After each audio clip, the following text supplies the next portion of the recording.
Sementara itu, Lu Zhou mengulurkan tangannya. Sebuah pusaran terbentuk saat ia mendorong telapak tangannya ke depan. Segel besar keberanian. Segala sesuatunya tampak tak kenal takut sejauh mata memandang. Ia bersinar dengan cahaya keemasan saat melesat ke arah Ji Yuanchang. Ji Yuanchang berteriak dan menarik tali panah energi. Ini mengingatkannya kepada Chen Zhu yang melawan di Mesur Heaven River dengan sekuat tenaganya. Murid buyutnya seperti ini, sedangkan gurunya tidak berarti apa-apa. Dia akan tumbuh lebih kuat jika dia bertemu lawan yang kuat dan membunuh dewa jika dia bertemu dewa. Bam, bam, bam, bam. Beberapa anak panah energi mengenai segel telapak tangan. Anak panah itu hanya menciptakan riak-riak kecil. Anak panah itu tak mampu menghentikan segel telapak tangan yang terbang ke arah mereka. Segel palem melesat melewati dua kereta terbang itu. Mendesis. Mendesis. Sepertiga dari kereta terbang itu dicukur oleh segel besar keberanian. Puluhan murid yang tidak bisa terbang terjatuh dari kereta terbang. Ratapan bergema di langit. Segel besar keberanian melesat melewati kereta terbang dan terus menuju Ji Yuanchang.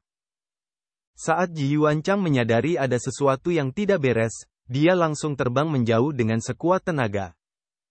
Segel agung keberanian itu seakan punya mata sendiri. Ia bergerak secepat kilat. Bam! Itu mengejutkan Ji Yuanchang. Dia hancur menjadi abu. Keadaan di sekitarnya sunyi senyap. Para pengikut 7 sekte besar telah kehilangan kemampuan untuk berpikir dan bernapas. Keyakinan Feng Qinghe yang akhirnya diperolehnya kembali terguncang lagi. Adegan ini. Apakah kamu panik?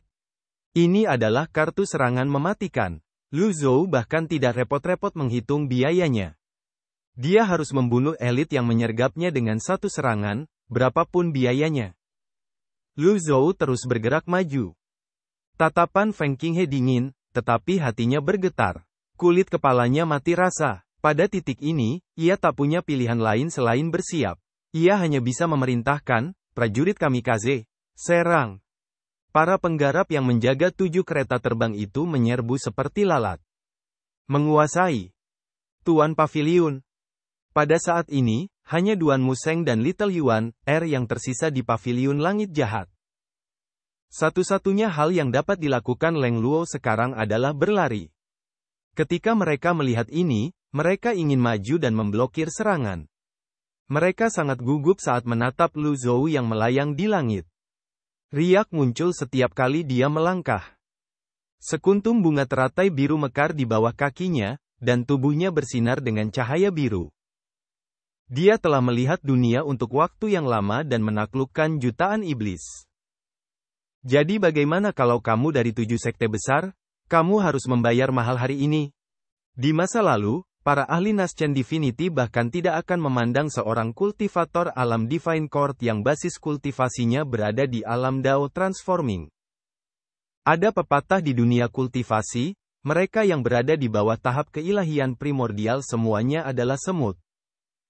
Para kultivator yang belum melangkah ke alam jiwa primordial pada akhirnya tidak berarti apa-apa. Namun, terlepas dari ranah para kultivator, itu adalah hasil dari yang kuat meremehkan yang lemah.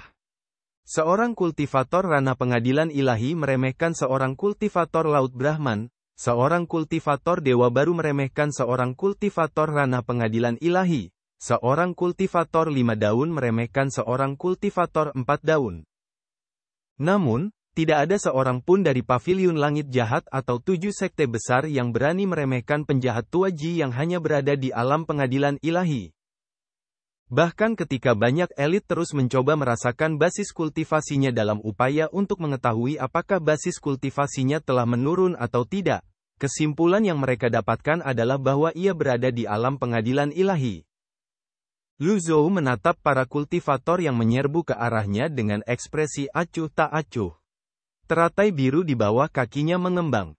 Bayangan teratai biru muncul beberapa ratus meter darinya. Lalu, bunga teratai biru pun mekar. Seperti gelombang energi yang dahsyat, ia mengalir ke segala arah. Oleh karena itu, ketika seseorang memperoleh kebijaksanaan pemusnahan, ia mampu berdiam dalam samadhi dan muncul di mana-mana, seperti cahaya dan bayangan, muncul di mana-mana, namun dalam samadhi, ia diam dan tidak bergerak.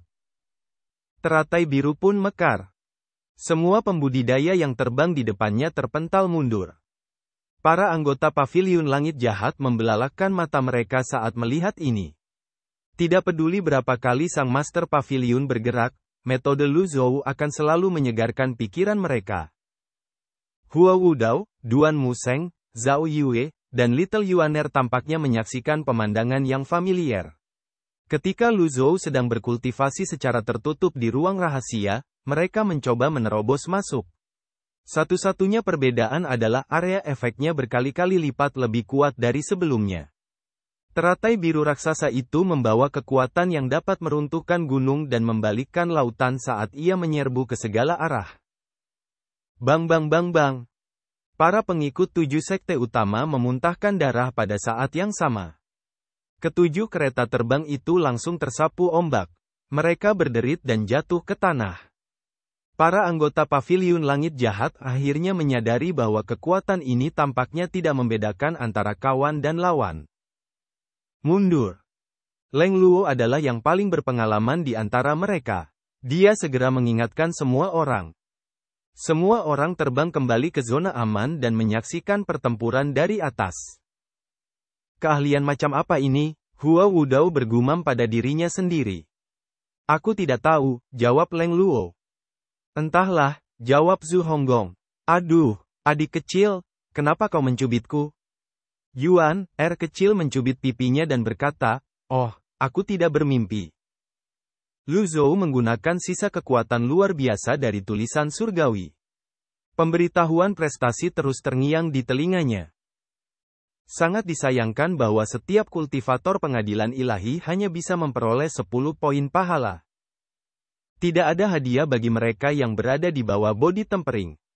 Namun, jumlah mereka banyak, dan beberapa tetua alam kesengsaraan dewa baru lahir juga terpengaruh. Hampir 70% kultivator dari 7 sekte besar tersungkur oleh kemampuan tulisan surgawi yang kuat ini. Jumlah total korban mendekati 50%. Lu Zhou terus melayang di udara sambil menatap yang lain. Ia menggelengkan kepala. Dia tidak terlalu puas dengan kinerja kemampuan ilahi penulisan surgawi ini. Ini karena, selain yang terluka, dia hanya membunuh 30% dari mereka. Hal ini juga disebabkan oleh terlalu sedikitnya kekuatan luar biasa yang tersisa. Sebenarnya, hanya tersisa sedikit lebih dari 10% kekuatan luar biasa. Akan sulit baginya untuk langsung membunuh Naschen Divinity Tribulation Eminence yang sedikit lebih kuat. Dia menyapu pandangannya ke arah para penggarap dari 7 sekte besar. Agak lemah, tapi pertunjukannya bagus. Tidak masalah asalkan terlihat bagus. Sisanya tidak penting. Selain membunuh para penggarap dengan gerakan ini, yang lainnya terus mundur. 9 tetua sekte Yun juga berbaur di antara kerumunan, merasa sangat tidak nyaman. Guru cabang Hengku, Ning Liang, Guru cabang Zhenchang, Feng Qinghe, Guru Villa 7 Bintang, Jia Yuan, Kepala Biara Niat Baik, Miao Yin, murid pertama cabang Duanlin, Shao Jinhan. Kelima orang itu melayang di udara sambil memegangi dada mereka. Mereka menatap Lu Zhou yang melayang di udara dengan kaget. Dia terlalu kuat. Kelima orang itu mengepalkan tangan dan menelan ludah. Tanpa perlindungan kereta terbang, mereka berada dalam kondisi yang menyedihkan. Feng Qinghe menelan ludah saat melihat penjahat tua Ji yang melayang di udara dan menatap mereka. Jangan panik, jurus tadi pasti teknik segel area luas yang dia ciptakan sendiri.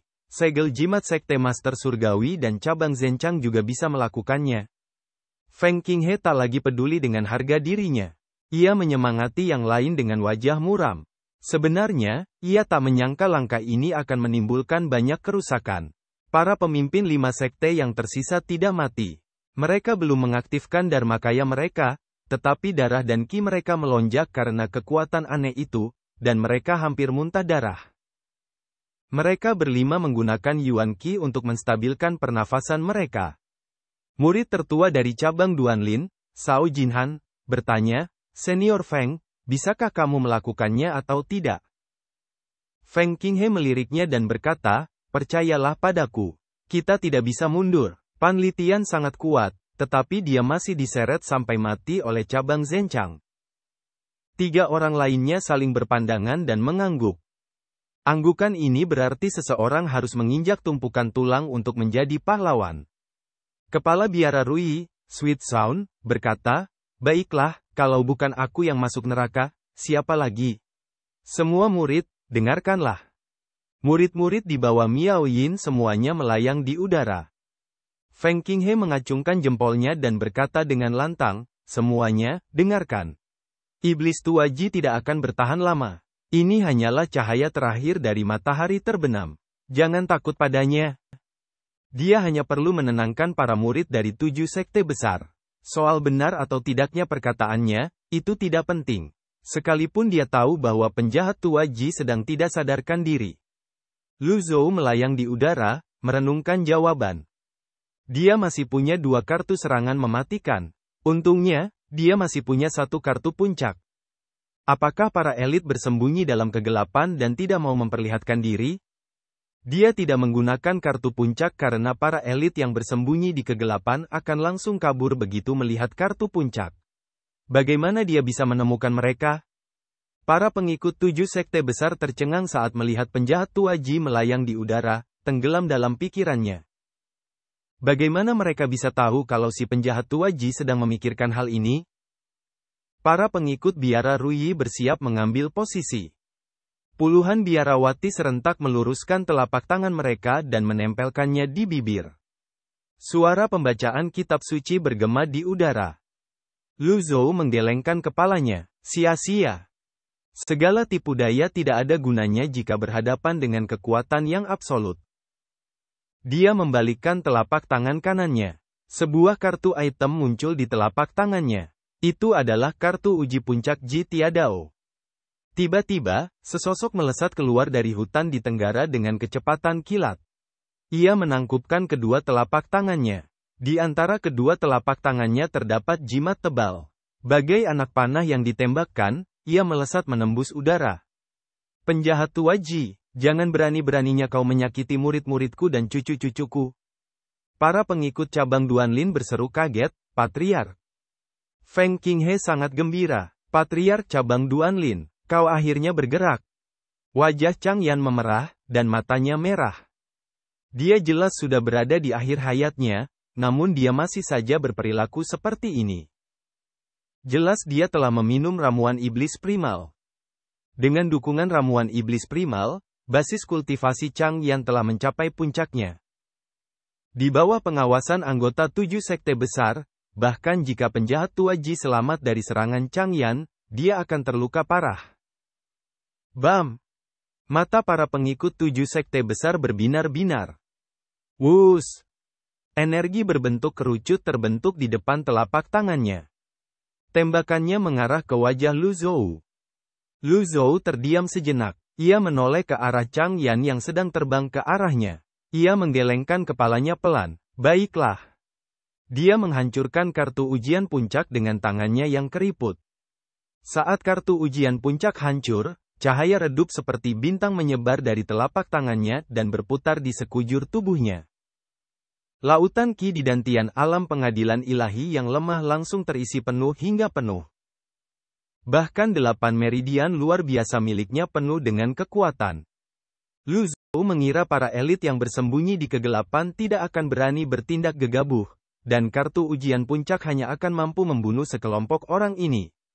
Kemunculan mendadak Patriark cabang Duanlin, Chang Yan, merupakan kejutan yang menyenangkan. Kekuatan puncak Ji Tiadao telah kembali. Kau ingin mati? Kalau begitu aku akan mengabulkan keinginanmu. Secara tegas, Chang Yan tampaknya telah melampaui kekuatan puncaknya. Ekspresi Lu Zhou tenang. Ia mengangkat tangan kanannya dengan acuh tak acuh. Tangannya bersinar keemasan saat ia melindungi Chang Yan. Bam! Dia memblokir serangan berkekuatan penuh Chang Yan dengan tangan kosong. Segalanya tampak membeku dalam waktu. Yang lain membelalakkan mata. Mereka bahkan tak berani berkedip, takut melewatkan pertempuran dahsyat dan menggemparkan ini. Yang mengejutkan semua orang, penjahat tua Ji berhasil memblokir serangan itu. Dia masih berdiri di titik tertinggi. Dia tidak pernah lemah. Basis kultivasinya tidak pernah turun. Changyan, patriark tua yang mengonsumsi ramuan iblis primal, diblokir dengan tangan kosong. Semua orang bergidik. Penjahat tua Ji, kau. Mata Changyan melebar. Ayo kita mati bersama. Kamu sedang bermimpi. Lu Zhou mengepalkan tinjunya. Sebuah segel tangan raksasa muncul di telapak tangannya. Segel itu menyerupai segel tangan Buddha. Segel itu tiba-tiba membesar saat ia mengepalkan tinjunya. Ledakan. Dia hancur menjadi abu. Ramuan iblis purba. Patriark cabang Duanlin. Tahap puncak 8 daun. Itu hanya satu gerakan. Lu Zhou melakukan ini karena dia ingin menghemat waktu. Lagi pula, dia tidak perlu khawatir kehabisan ki primal. Dia bisa menggunakan jurus terkuatnya. Para anggota 7 sekte besar terkejut. Ini. Mengapa penjahat tua Ji begitu kuat? Tidak. Ini tidak benar. Lagi pula, ada orang-orang yang menyemangatinya. Apa dia tidak takut menghadapi ahli seperti itu? Sebodoh apapun dia tidak akan bersikeras bahwa si jahat tua Ji sudah tamat setelah menyaksikan kejadian seperti itu. Berlari. Para anggota 7 sekte besar mengompol. Lu Zhou bergerak secepat kilat. Teknik hebat, atau Satmail Soul Chess. Bam! Dia menyerang murid pertama cabang Duanlin yang hendak berbalik. Cao Jinhan langsung tertusuk segel telapak tangan dan terjatuh. Dia meneruskan jurus pamungkasnya. Dengan Lu Zhou di tengahnya, pedang energi yang tak terhitung jumlahnya melonjak keluar seperti tsunami. Para murid biara Goodwill yang melayang-layang di udara bagaikan lalat. Mereka sama sekali tak layak disebut. Mereka tewas tersapu tsunami dan jatuh ke tanah. Bagaimana ini mungkin? Kepala biara Goodwill Nuneri, Sweet Yin, membelalakkan matanya. Telapak tangannya yang terangkat bergetar tak terkendali. Ketika ia mendongak, ia tiba-tiba melihat seorang lelaki tua bermandikan cahaya keemasan melayang di hadapannya. Penjahat tua Ji. Bertobatlah dan raihlah pencerahan. Aku akan mengantarmu pergi atas nama Sang Buddha. Dia memukul dengan telapak tangannya. Jejak telapak tangan 9 kata rahasia terbang keluar satu demi satu, membentuk garis dan menembus tubuh Sweet Sound. Lu Zhou bahkan tidak melirik mereka sedikit pun. Ia dengan acuh tak acuh melepaskan teknik agungnya dan menghilang. Sweet Sound merasakan perasaan tak berdaya dan putus asa yang mendalam menyelimuti hatinya. Darah terus mengalir keluar dari dadanya. Dia ingin menggunakan ki primordialnya untuk menghentikan pendarahan, tetapi dia mendapati bahwa laut ki dan tiannya telah dihancurkan oleh kekuatan absolut. Dia mencoba mengangkat tangannya, mencoba memblokirnya dengan lengannya, tetapi dia tidak memiliki kekuatan untuk melakukannya. Ia mengangkat kepalanya dan melihat ke arah paviliun langit jahat.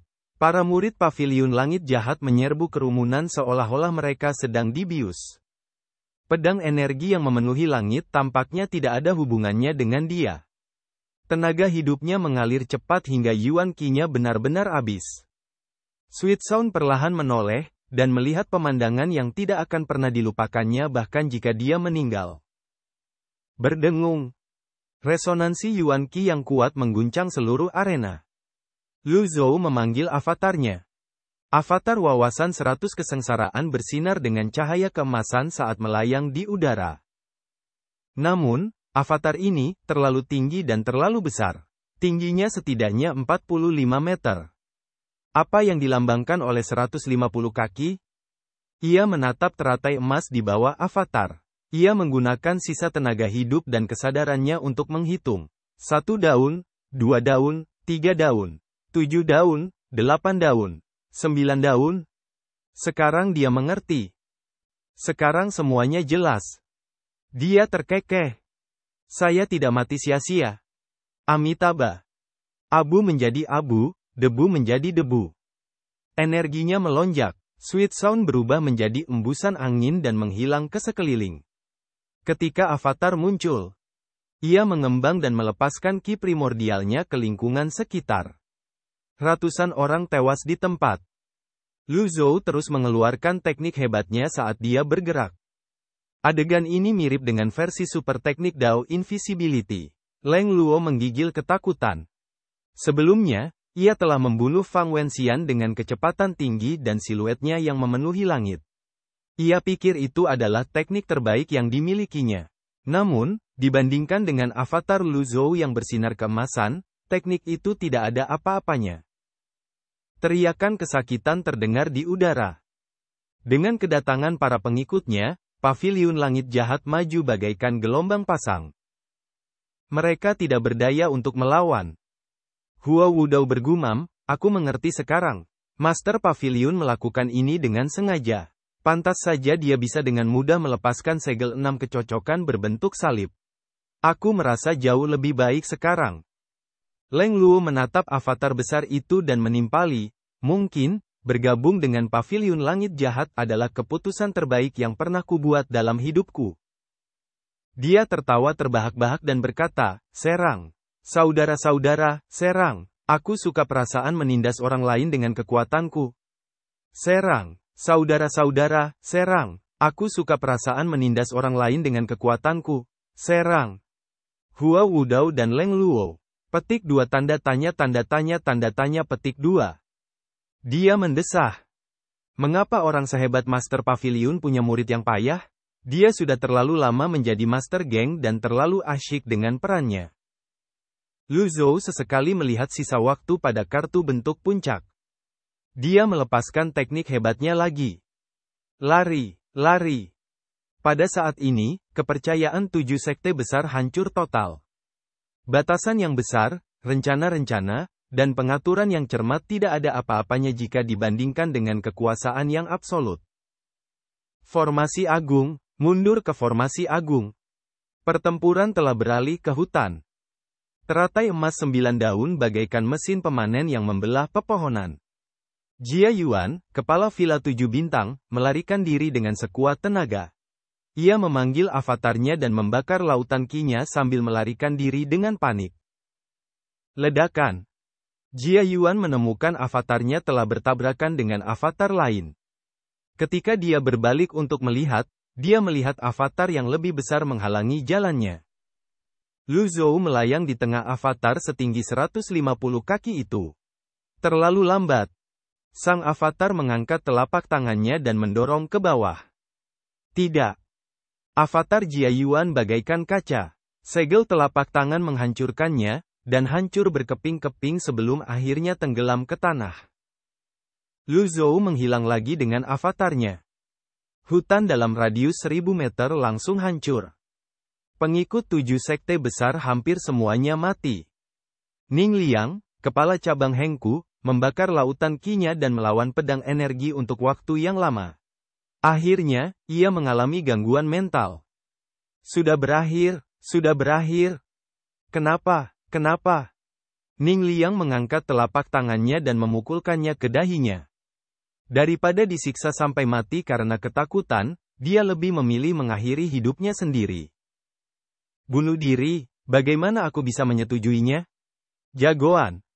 Qi primal di sekitarnya tampak membeku. Ketika Ning Liang mendongak, segel telapak tangan besar turun. Ning Liang bahkan tidak memiliki kesempatan untuk menghadapi Lu Zhou sebelum dia dihancurkan oleh segel telapak tangan. Dia hanya seorang kultivator 7 daun. Seberapa besar perbedaan antara seorang kultivator 9 daun dan seorang kultivator 7 daun? Sebuah formasi. Avatar Lu Zhou menyapu formasi. Urat-urat formasi baru saja menyala ketika dihancurkan oleh avatar raksasa itu. 7 sekte besar tidak lagi berpikir untuk melarikan diri. Banyak kultivator tingkat rendah tidak tahan dengan ini. Mereka begitu ketakutan hingga terbaring di tanah, gemetar. Sungguh formasi yang konyol. Bisakah formasi tingkat rendah mengendalikan seorang kultivator 9 daun?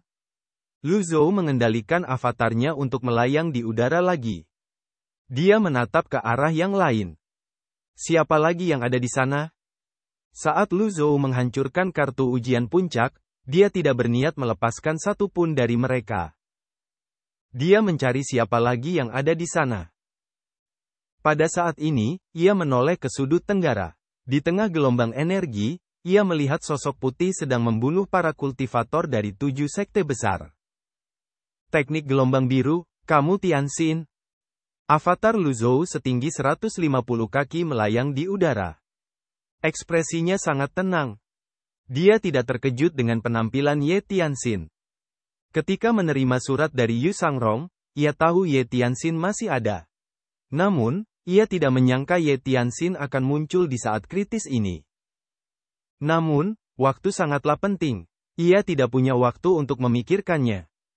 Lagi pula, apakah aku butuh bantuan seorang kultivator 6 daun biasa? Namun, meskipun Ye Tianxin telah dikeluarkan dari sekte, ia masih memiliki sedikit hati nurani. Mereka yang ia bunuh semuanya adalah kultivator tingkat rendah. Ia tidak kehilangan banyak poin prestasi. Lupakan saja, biarkan saja dia. Para murid dari 7 sekte besar pada dasarnya dihancurkan olehnya. Bahkan ketika 9 tetua sekte Yun membakar lautan Qi mereka dan memanggil avatar mereka secara bersamaan, mereka seperti semut yang mencoba mengguncang pohon. Percuma saja, kemanapun teratai emas berdaun 9 pergi, semuanya hancur menjadi abu. Lu Zhou melepaskan teknik hebatnya lagi dan menembak ke arah lain.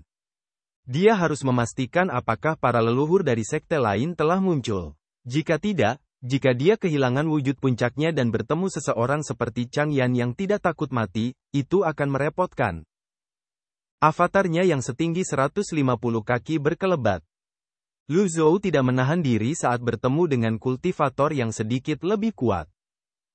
Sementara itu, Ye Tianxin, yang bersiap bertarung sampai mati, melihat avatar besar itu segera setelah dia memasuki medan perang. Ye Tianxin terkejut saat dia bertarung. Dia tiba-tiba teringat bahwa ketika dia ditangkap oleh tuannya dan kembali ke Gunung Golden Court, dia sepertinya telah melihat pemandangan serupa di Paviliun Langit Jahat. Dia pikir itu mimpi.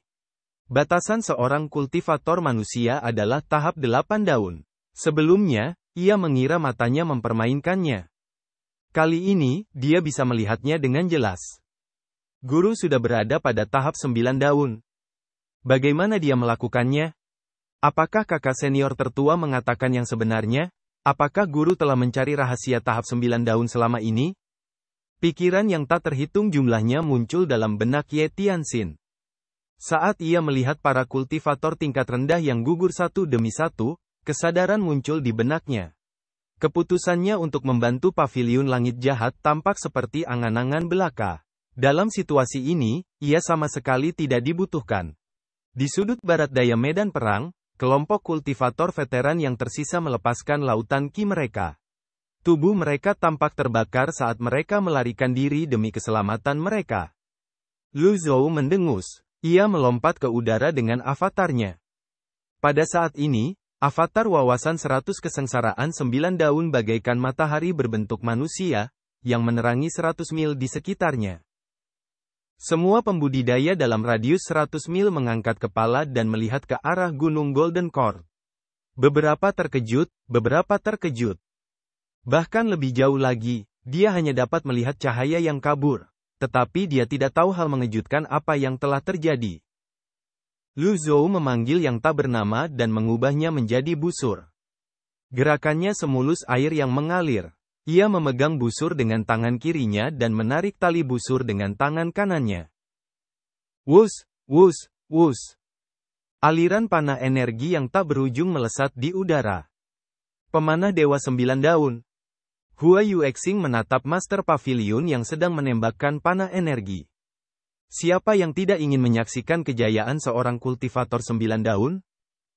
Hua Yuexing adalah seorang pemanah dewa dengan bakat dan pemahaman yang luar biasa. Bahkan tanpa guru, ia mencapai tahap 3 daun sendirian. Bagi seorang jenius seperti itu, begitu ia memiliki seorang guru agung yang membimbingnya, meskipun hanya satu jalur, itu akan sangat membantunya. Inilah yang dirasakan Hua Yuexing saat itu. Seperti inikah rupa seorang pemanah dewa 9 daun? Dia berusaha keras untuk menanamkan adegan di depannya ke dalam pikirannya. Ini akan menjadi tujuannya di masa depan. Panah energi tersebut mengenai para kultivator tingkat tua yang sedang membakar lautan Qi mereka dengan akurasi yang tak pernah meleset. Engah, engah, engah. Hujan itu turun satu demi satu. Ini adalah tahap 9 daun. Inilah yang dipikirkan sebagian besar petani sebelum mereka meninggal. 9 daun teratai emas yang bersinar dan avatar besar menyapu seluruh medan perang. Dalam kondisi puncaknya, Lu Zhou menggunakan ki primalnya tanpa hambatan. Avatarnya terus berkedip saat ia melepaskan teknik-teknik hebatnya. Pada saat yang sama, ia melihat jam. Dia masih memiliki lebih dari setengah avatarnya yang tersisa. Kekuatan seorang kultivator 9 daun telah melampaui ekspektasinya. Wajar saja jika ia mampu mengalahkan sebagian besar dari 7 sekte besar dalam waktu sesingkat itu. Namun, Lu Zhou merasa ada tikus yang mengintai di balik bayangan. Mungkinkah tahap 9 daun terlalu mencolok? Lu Zhou melambaikan tangannya. Dia menarik kembali avatar 9 daunnya. Tubuhnya seringan bulu saat ia mendarat perlahan. Meski begitu, Lu Zhou masih bisa merasakan kekuatan yang melonjak di tubuhnya. Setiap kali ia menghabiskannya, uang itu akan langsung terisi kembali. Sementara itu, di sebuah lembah 100 mil di sebelah barat Gunung Golden Cord, kepala cabang Zhenchang, Feng Qinghe, memegangi perutnya saat ia terbang maju. Dia adalah satu-satunya dari 7 sekte besar yang berhasil melarikan diri. Mengenai apakah yang lainnya masih hidup, dia tidak bisa mengatakannya. Saat dia memikirkan avatar 9 daunnya, dia masih merasakan ketakutan yang tersisa. Mengapa disebut kultivator 9 daun? Kenapa dia adalah seorang kultivator 9 daun yang sialan? Jika dia tidak memanfaatkan kekacauan itu untuk membakar lautan kinya dan melarikan diri saat penjahat tua Ji mengamuk di medan perang, dia pasti sudah menjadi mayat sejak lama. Dia melihat ke arah lembah. 1 mil lagi. Dia menyeka darah dari sudut bibirnya dan berlari ke depan. Orang yang selamat dari bencana besar pasti akan diberkati dengan keberuntungan. Master Sekte, tunggu aku. Sebuah suara tiba-tiba terdengar dari belakangnya. Feng Qinghe terkejut. Ia tiba-tiba berbalik dan terhuyung mundur. Ia terduduk lemas di tanah sambil menatap murid yang berlari ke arahnya dengan mata terbelalak. Ini tidak masuk akal. Ada seseorang secerdas saya di cabang Zhenchang yang berhasil lolos dari neraka? Feng Qinghe menelan ludah saat melihat muridnya berlari ke arahnya. Seperti yang diduga, dia adalah murid cabang Zhenchang. Feng Qinghe menghela napas lega sambil bertanya, bagaimana kau bisa lolos? Aku pura-pura mati. Pura-pura mati, kalau begitu, kau harus tahu cara bernapas. Basis kultivasimu setidaknya di ranah pengadilan ilahi. Lumayan, puji Feng Qinghe kepada murid itu. Ia tidak punya waktu untuk mengukur basis kultivasi murid itu. Sekte Master, kemana kita akan pergi? Ada rencana cadangan yang kutinggalkan di lembah 1 mil di depan. Feng Qinghe menggelengkan kepala dan mendesah. Sayangnya, kita tidak akan bisa menggunakannya sekarang. Semua rencana kita akan sia-sia di hadapan seorang kultivator 9 daun. Hah, cabang Zhenchang hancur? Apa yang kau katakan? Feng Qinghe mengerutkan kening. Maaf. Setelah ini, kau akan menjadi pilar cabang Zhenchang dan tetua agung. Ayo, bantu aku berdiri, kata Feng Qinghe. Aku ingin menjadi pemimpin sekte, kata murid itu. Feng Qinghe sedikit mengernyit. Ada banyak orang yang akan memanfaatkan situasi ini. Feng Qinghe naik ke posisinya saat ini karena dia punya rencana sendiri. Ia menatap murid di hadapannya. Ia tak ingat siapa orang ini. Meskipun cabang Zhenchang tak sebanding dengan sekte Yun, Tian, dan Luo, tetaplah sekte dengan ribuan anggota.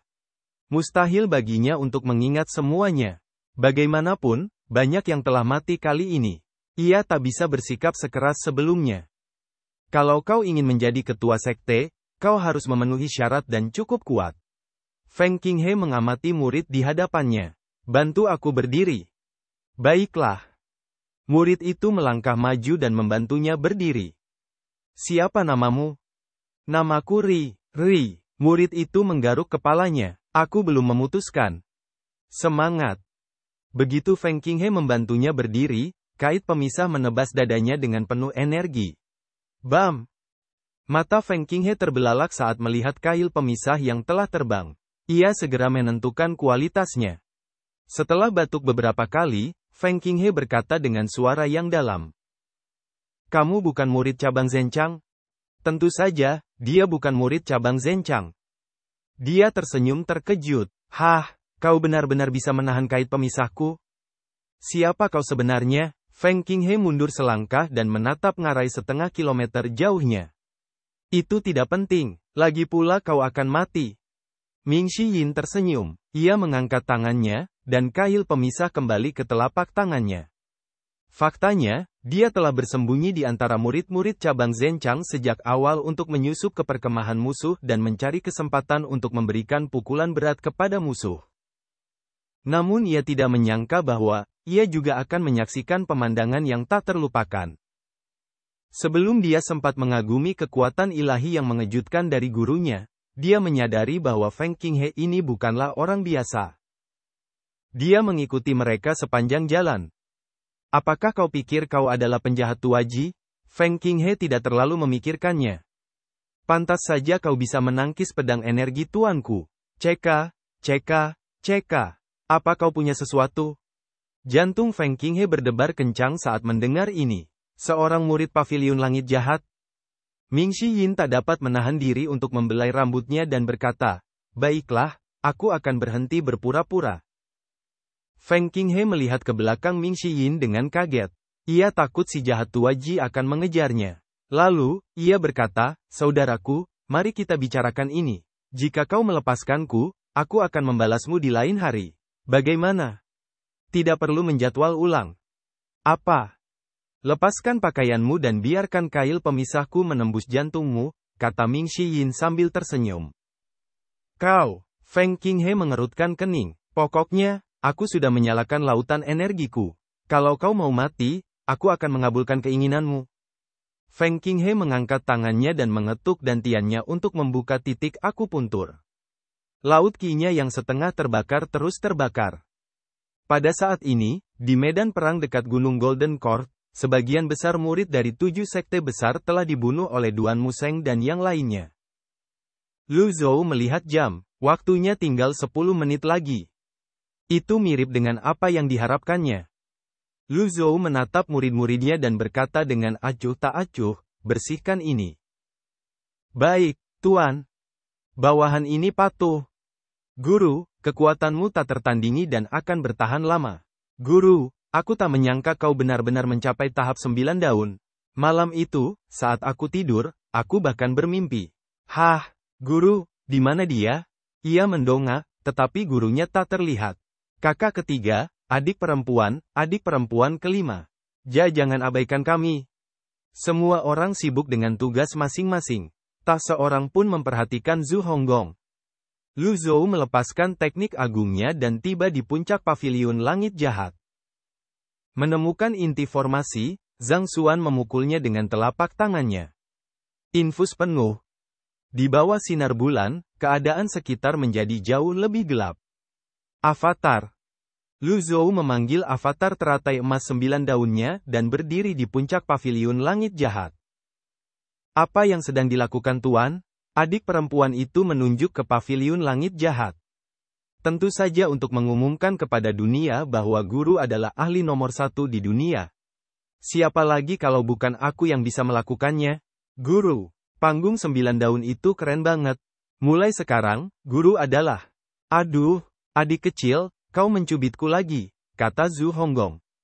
Saat Lu Zhou menyalurkan ki primalnya ke teratai emas, matanya tertuju pada avatar wawasan 100 kesengsaraan.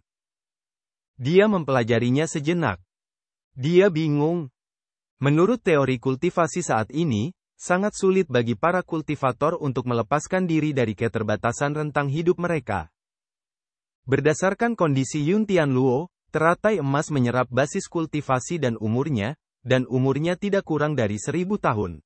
Memutuskan teratai emas dapat menyelesaikan masalah ini. Akan tetapi, sekarang setelah Lu Zhou menggunakan kartu puncak, ia berada di tahap 9 daun. Dia mulai berpikir kembali saat pertama kali dia bertransmigrasi ke sini. Pertama kali dia menggunakan kartu puncak, dia hanya berada pada tahap 8 daun. Kali kedua ia kembali setelah menangkap Ye Tianxin, ia sudah berada di tahap 9 daun. Namun, saat itu, ia belum terlalu paham tentang budidaya teratai emas dan tidak terlalu memikirkannya. Ini adalah keempat kalinya ia menggunakan kartu puncak. Memang, ia memiliki teratai emas 9 daun. Nama kartu item, kartu uji puncak Ji Tiadao. Catatan, Ji Tiadao berada di puncak kekuatannya selama 30 menit. Dengan kata lain, Ji Tiadao sudah berada di tahap 9 daun. Karena masa hidupnya, ia telah jatuh ke tahap 8 daun. Setelah Lu Zhou menggunakan kartu pembalikan, tubuhnya kembali ke tahap 9 daun. Jika Ji Tiadao telah mencapai tahap 9 daun lebih awal, ia tidak akan diserang dan terluka oleh 10 elit besar. Oleh karena itu, Ji Tiadao pasti telah mencapai tahap 9 daun setelah pertempurannya dengan 10 elit besar dan sebelum Lu Zhou bertransmigrasi ke sini. Setelah merenungkannya sejenak, sebuah pertanyaan besar muncul di benak Lu Zhou. Dari mana Ji Tiadao mendapatkan 1000 tahun kehidupan yang dibutuhkan untuk mencapai tahap 9 daun? Jagoan. Ledakan. Formasi itu beriak. Getaran sesaat inilah yang menarik Lu Zhou kembali ke dunia nyata. Dia mendongak ke arah formasi Gunung Golden Court. Penghalang itu akan menyala. Dia terus menyalurkan ki primal ke dalam formasi. Dengan para kultivator 9 daun menyalurkan ki primal mereka dengan segenap kekuatan mereka, formasi tersebut diperbaiki dan diisi ulang dengan kecepatan yang mencengangkan. Di dalam gua refleksi, Si Wuya tersentak bangun karena keributan besar. Dia buru-buru berjalan menuju gua refleksi dan menabraknya. Suara pertempuran hebat dan kilatan cahaya sesekali di depan Gunung Golden Court memperingatkannya bahwa paviliun langit jahat sedang dalam bahaya. Si Wuya terbakar rasa cemas. Bam! Dia sudah lupa berapa kali dia menabrak penghalang gua refleksi. Dia harus keluar dan meminta Pan Zong untuk melepaskan basis kultivasinya. Tuan, oh, Tuan, Anda orang tua yang keras kepala. Bam! Si Wuya terhuyung dan menabrak penghalang. Ini bukan karena ia berhasil menembus penghalang gua refleksi, melainkan karena formasi Gunung Golden Court berfluktuasi hebat. Fluktuasi kuat dari formasi itu terhubung ke formasi gua refleksi. Rasanya seperti mesin telah dihidupkan ulang. Saat itu juga ia memulai ulang, penghalang itu menghilang dan ia menerobos keluar. Penghalang itu muncul kembali. Si Wuya menoleh untuk melihatnya, sedikit tertegun. Ia tak sempat memikirkannya, ia buru-buru bangkit dan berlari menuju hutan di balik punggung gunung. Hanya aku, yang bisa menyelamatkan paviliun langit jahat. Si Wuya berlari secepat yang ia bisa. Namun, begitu ia meninggalkan punggung gunung, bulan yang mulai redup tiba-tiba bersinar. Rasanya seperti siang hari telah tiba. Seluruh gunung Golden Court, bagian belakang gunung, gua refleksi, paviliun langit jahat, hutan, dan pegunungan di sekitarnya diterangi pada saat ini. Penghalang gunung Golden Court telah kembali. Si Wuya berdiri terpaku di tanah. Ia terkejut. Apa yang terjadi? Apa yang terjadi dengan Gunung Golden Court? Dalam kondisi normal, dibutuhkan waktu 5 dekade bagi para kultivator alam pengadilan ilahi untuk memperbaiki formasi. Bahkan para kultivator alam dewa baru lahir akan membutuhkan waktu beberapa tahun untuk memperbaikinya. Bahkan pembudidaya 8 daun akan membutuhkan waktu setengah tahun untuk memperbaikinya. Bagaimana penghalang itu tiba-tiba memperbaiki dirinya sendiri? Si Wuya berjalan keluar dari hutan di balik gunung. Ketika ia mendongak, ia melihat sebuah avatar raksasa menjulang tinggi di atas paviliun langit jahat. Sungguh menakjubkan dan gemilang. Di bawah avatar terdapat teratai emas yang berputar dengan kecepatan tetap. 9 helai daun itu bergerak perlahan mengikuti bunga teratai.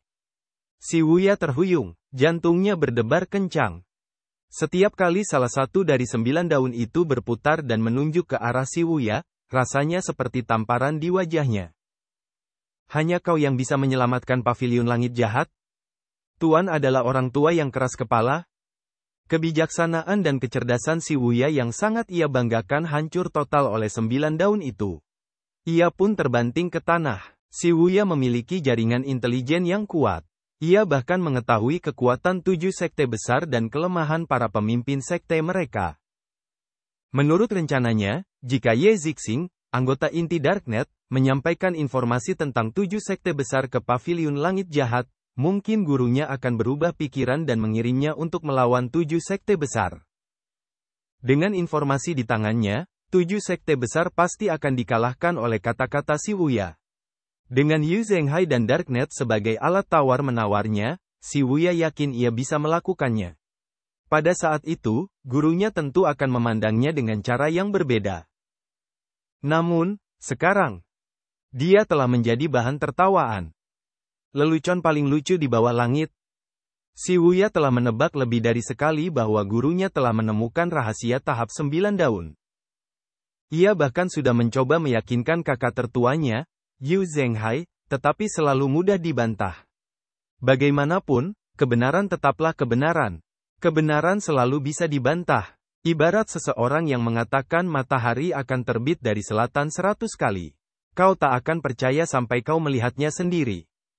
Si Wuya menatap avatar raksasa itu. Wajahnya memerah karena tak nyaman. Dia bahkan merasa terlalu malu untuk menunjukkan wajahnya. Apakah seorang pembudidaya 9 daun butuh bantuan? Dalam menghadapi kekuasaan absolut, segala siasat dan rencana jahat hanyalah lelucon. Jagoan. Pada saat ini, penghalang itu sudah menyala sepenuhnya. Penghalang Gunung Golden Court dan avatar menerangi langit malam. Paviliun Langit Jahat tampaknya telah kembali ke masa kejayaannya. Namun, Lu Zhou tidak berhenti di situ. Ia terus menyalurkan ki primal ke dalam avatar tersebut. Ia mendengar serangkaian notifikasi tentang pelatihan si Wuya untuk mendapatkan poin merit.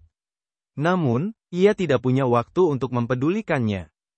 Lu Zhou tidak memperhatikan apa yang terjadi di bawahnya. Ia sepenuhnya fokus pada formasi.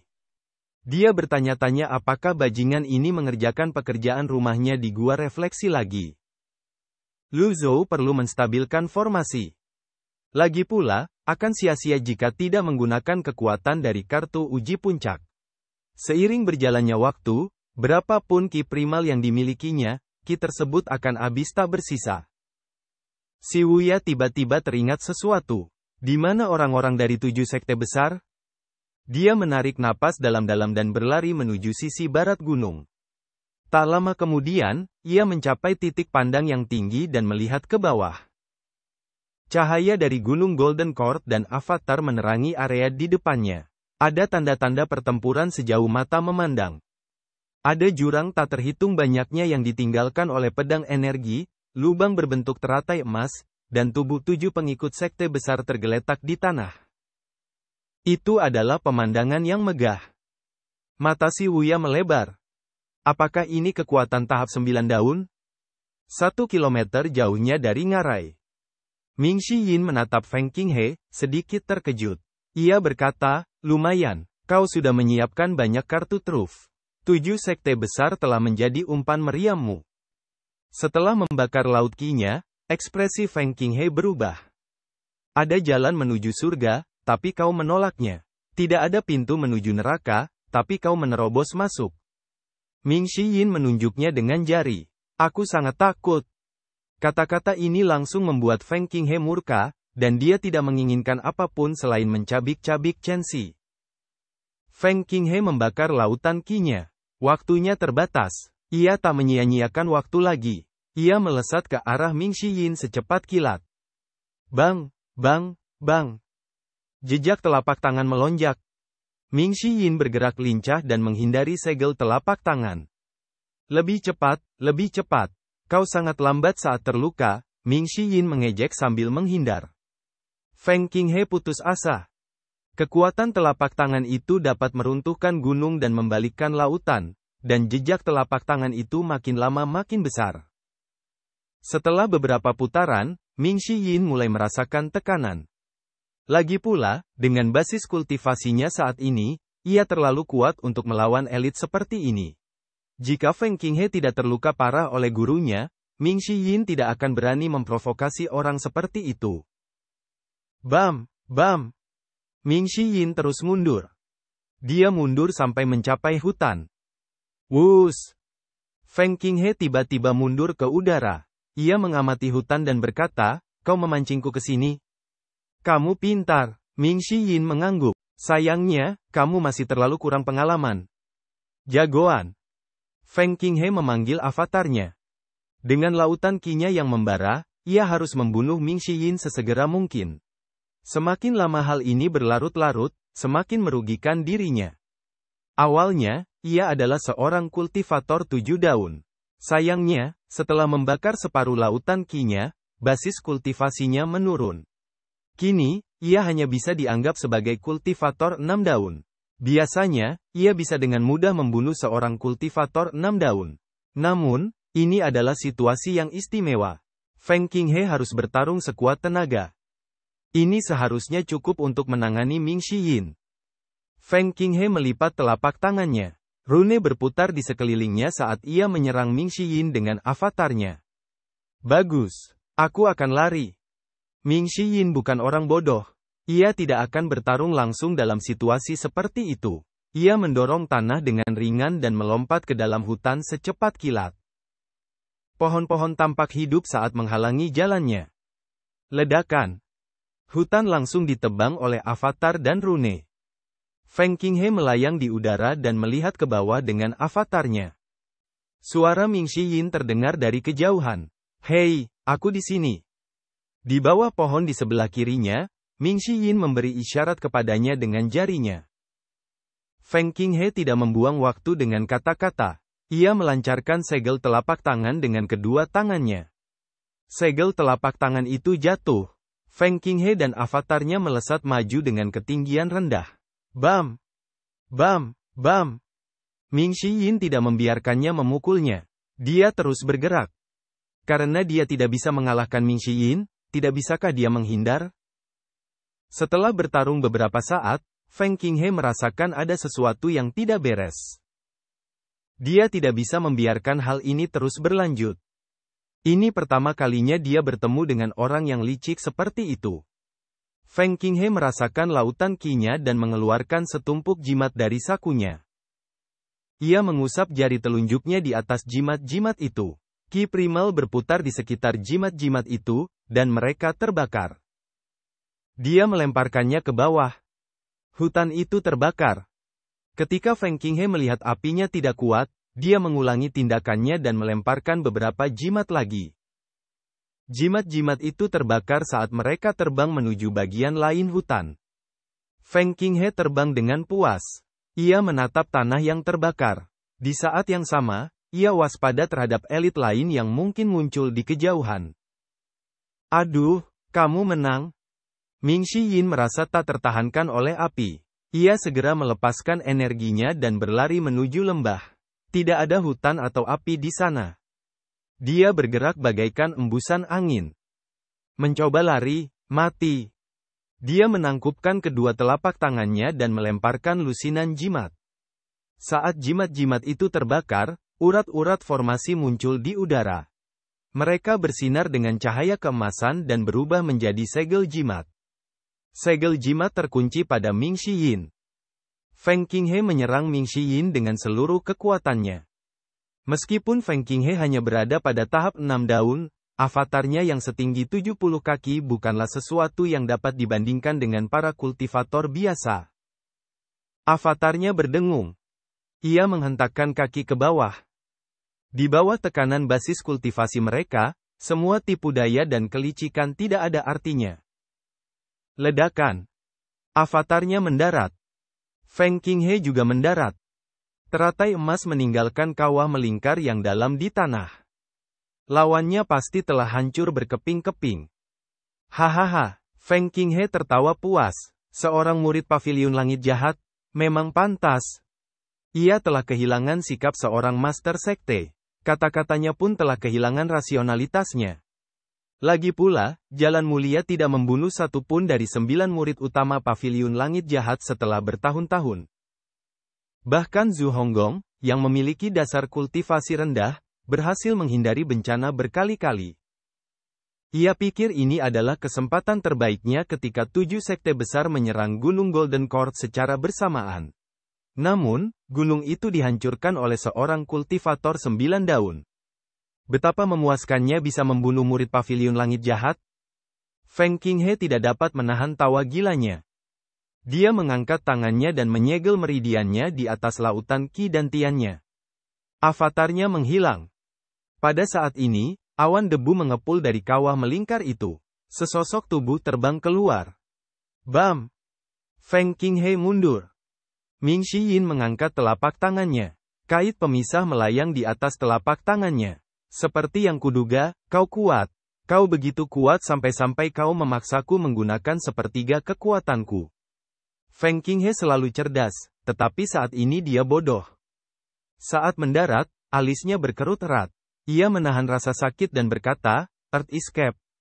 Itu hanya trik kecil. Aku baru mempelajarinya. Ming Shiyin melangkah maju perlahan. Feng Qinghe berhasil selamat dari serangan 9 daun milik penjahat tua Ji. Namun, dia ditipu oleh seorang murid paviliun langit jahat. Bagaimana mungkin dia bisa menerima ini? Kalau begitu mari kita mati bersama. Feng Qinghe menamparkan dantiannya dan menyerbu ke depan. Dia menghentakkan kakinya ke tanah. Berdengung. Ming Shiyin tiba-tiba memanggil avatarnya. Feng Qinghe melirik avatar itu dan berkata dengan suara berat, 3 daun? Kau terlalu percaya diri. Bang, bang, bang. Telapak tangannya terus mengeluarkan jejak telapak tangan. Ming Shiyin tiba-tiba menghentakkan kakinya. Avatarnya melayang setengah meter ke udara sebelum jatuh lagi. Kait pemisah di tangannya beradu langsung dengan Feng Qinghe. Ledakan. Ming Shiyin merasa lengannya mati rasa, tetapi bukan ia yang terpental. Sebaliknya, Feng Qinghe lah yang terpental. Feng Qinghe, yang sedang mencondongkan tubuh ke depan untuk menyerang, langsung terpental mundur. Matanya terbelalak lebar saat ia menatap Ming Shiyin yang mengejarnya dengan tak percaya. 4 daun? Senyum tersungging di wajah Ming Shiyin. Senjata surgawi di tangannya berkilau dingin saat ia berkata, kau hebat. Kau hampir memaksaku menggunakan 2/3 kekuatanku. Feng Qinghe merasakan kulit kepalanya mati rasa. Dia telah meremehkan lawannya. Untuk meminimalkan pembakaran laut Qi-nya, dia tidak menggunakan kekuatan penuhnya. Kamu tidak bisa membunuhku. Feng Qinghe ingin terus berjuang. Hanya dalam sekejap mata, Ming Shiyin lenyap. Hati Feng Qinghe menegang. Dalam waktu sesingkat ini, dia benar-benar takut. Apakah ini tekanan dari seorang pembudidaya 4 daun? Siu. Cahaya dingin menyambar. Feng Qinghe mendarat di tanah dan melihat cahaya dingin. Sepertinya tidak ada hal lain yang terjadi. Siluet Ming Shiyin muncul di belakangnya. Pertempuran telah usai. Sambil tersenyum, Ming Shiyin mengambil kail pemisah dan sarungnya. Ia mengamatinya sebelum menggelengkan kepala. Ia mengambil sehelai daun dan menyeka bilah kail pemisah. Feng Qinghe terkekeh. Sudah kubilang, kau tak bisa membunuhku. Ming Shiyin mengabaikannya. Sebaliknya, dia berjalan menuju ngarai. Dia ingin melihat rute pelarian seperti apa yang ditinggalkan Feng Qinghe di ngarai itu. Feng Qinghe mengerutkan kening. Tepat saat dia hendak berbalik, dia merasakan dingin di lehernya. Ketika angin bertiup di lehernya, sepertinya ada semacam cairan yang mengalir keluar. Dia mengangkat tangannya dan menyentuhnya. Jari-jarinya berlumuran darah segar. Ci. Rasa sakit yang merobek-robek menjalar ke seluruh tubuhnya, dari lehernya. Ia ingin berteriak, tetapi tenggorokannya menjadi serak dan merintih. Kemudian, dia merasa hidupnya berlalu dengan cepat. Dunia berputar di sekelilingnya, dan dia terjatuh ke belakang. Ming Shiyin tahu ia memiliki semacam harta karun penyelamat. Namun, ia tidak terburu-buru mengambilnya. Dia berhati-hati.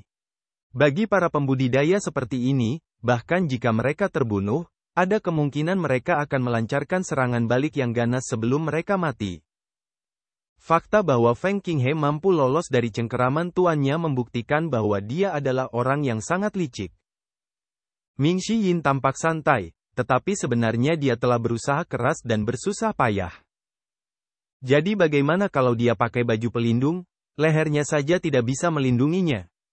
Setelah beberapa saat, Ming Yin berjalan memasuki lembah. Tanah ngarai itu dipenuhi dengan tunggul-tunggul pohon yang rapat, membentuk susunan tunggul bunga plum yang rapat. Tunggul pohon diukir dengan segala macam pola. Dengan latar belakang malam, pola-pola itu bersinar dari waktu ke waktu, tampak sangat aneh. Di balik tunggul pohon itu ada sebuah rumah kayu.